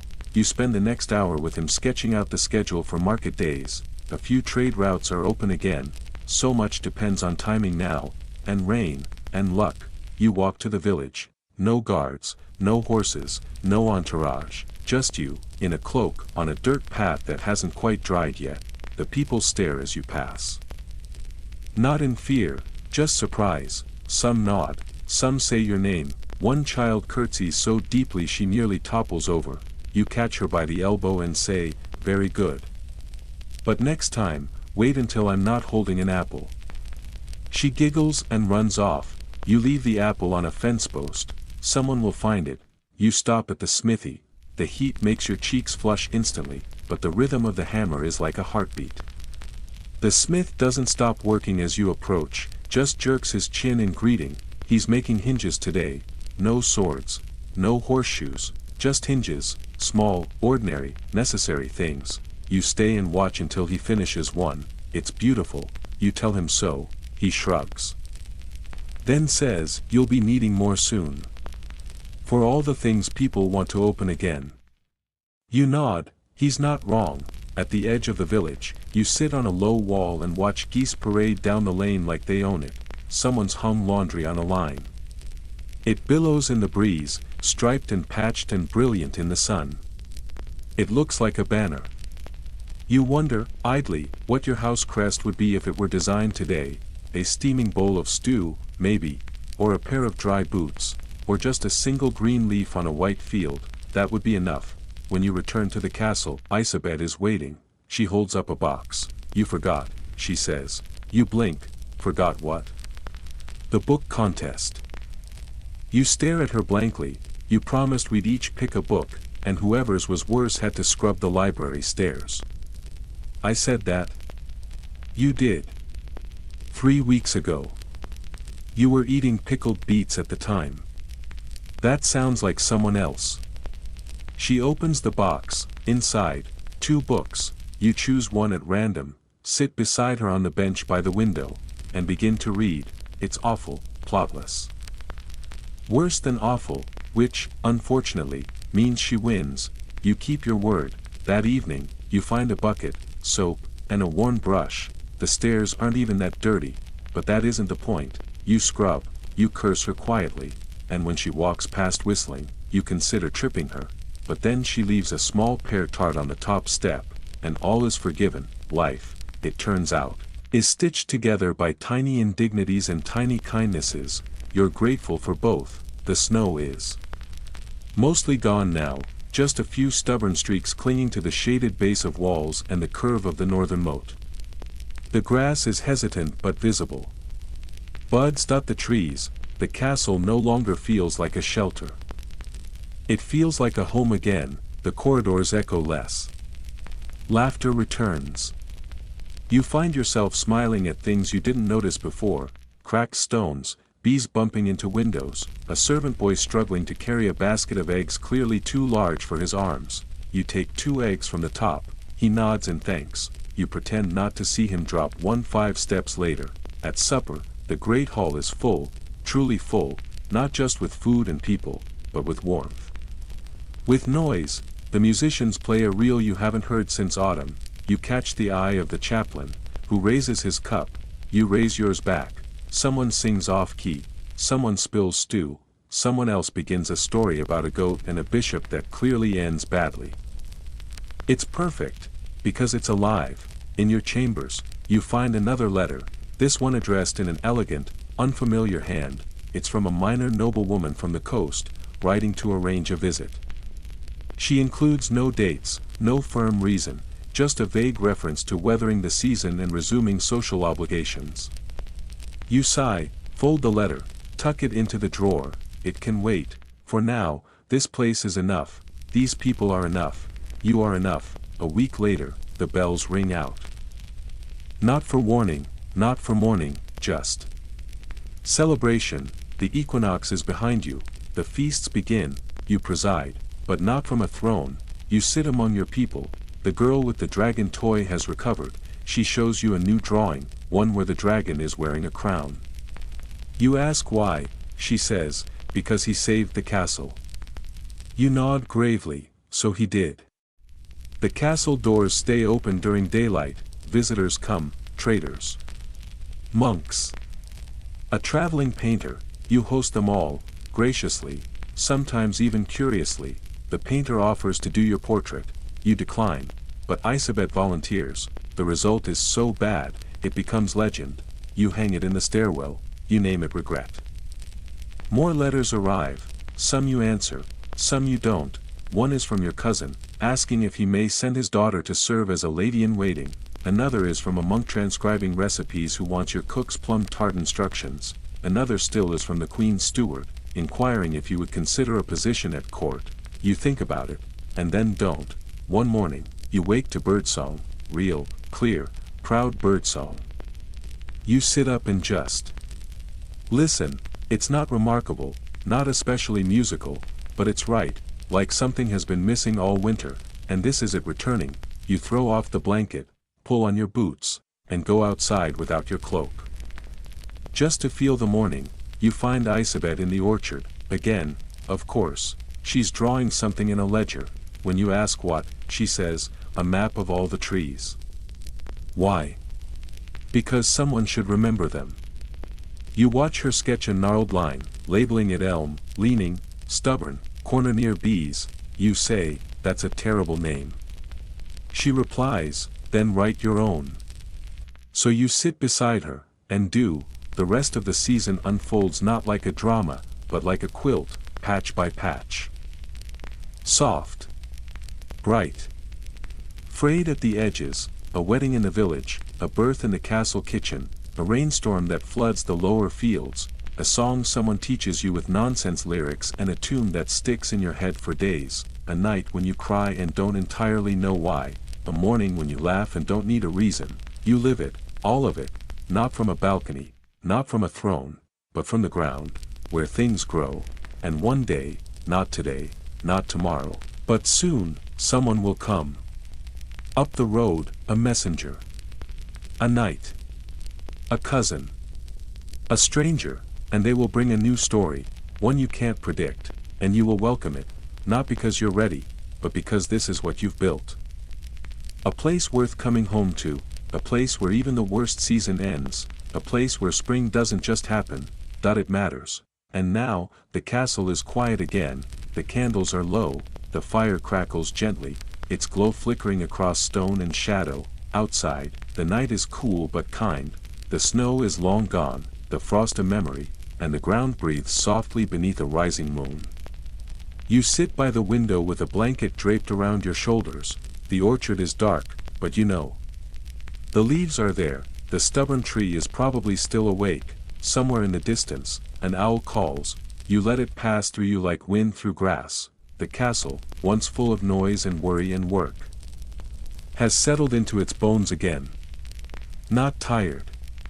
Just at rest. You, too, are at rest, because you have survived, because the work you did in silence mattered, because the cold came, and left, and still, you are here, and not just surviving, but living. Let your hands be still, let the hush carry you, you've done enough for now, close your eyes, and drift, the world can wait until morning, sweet dreams.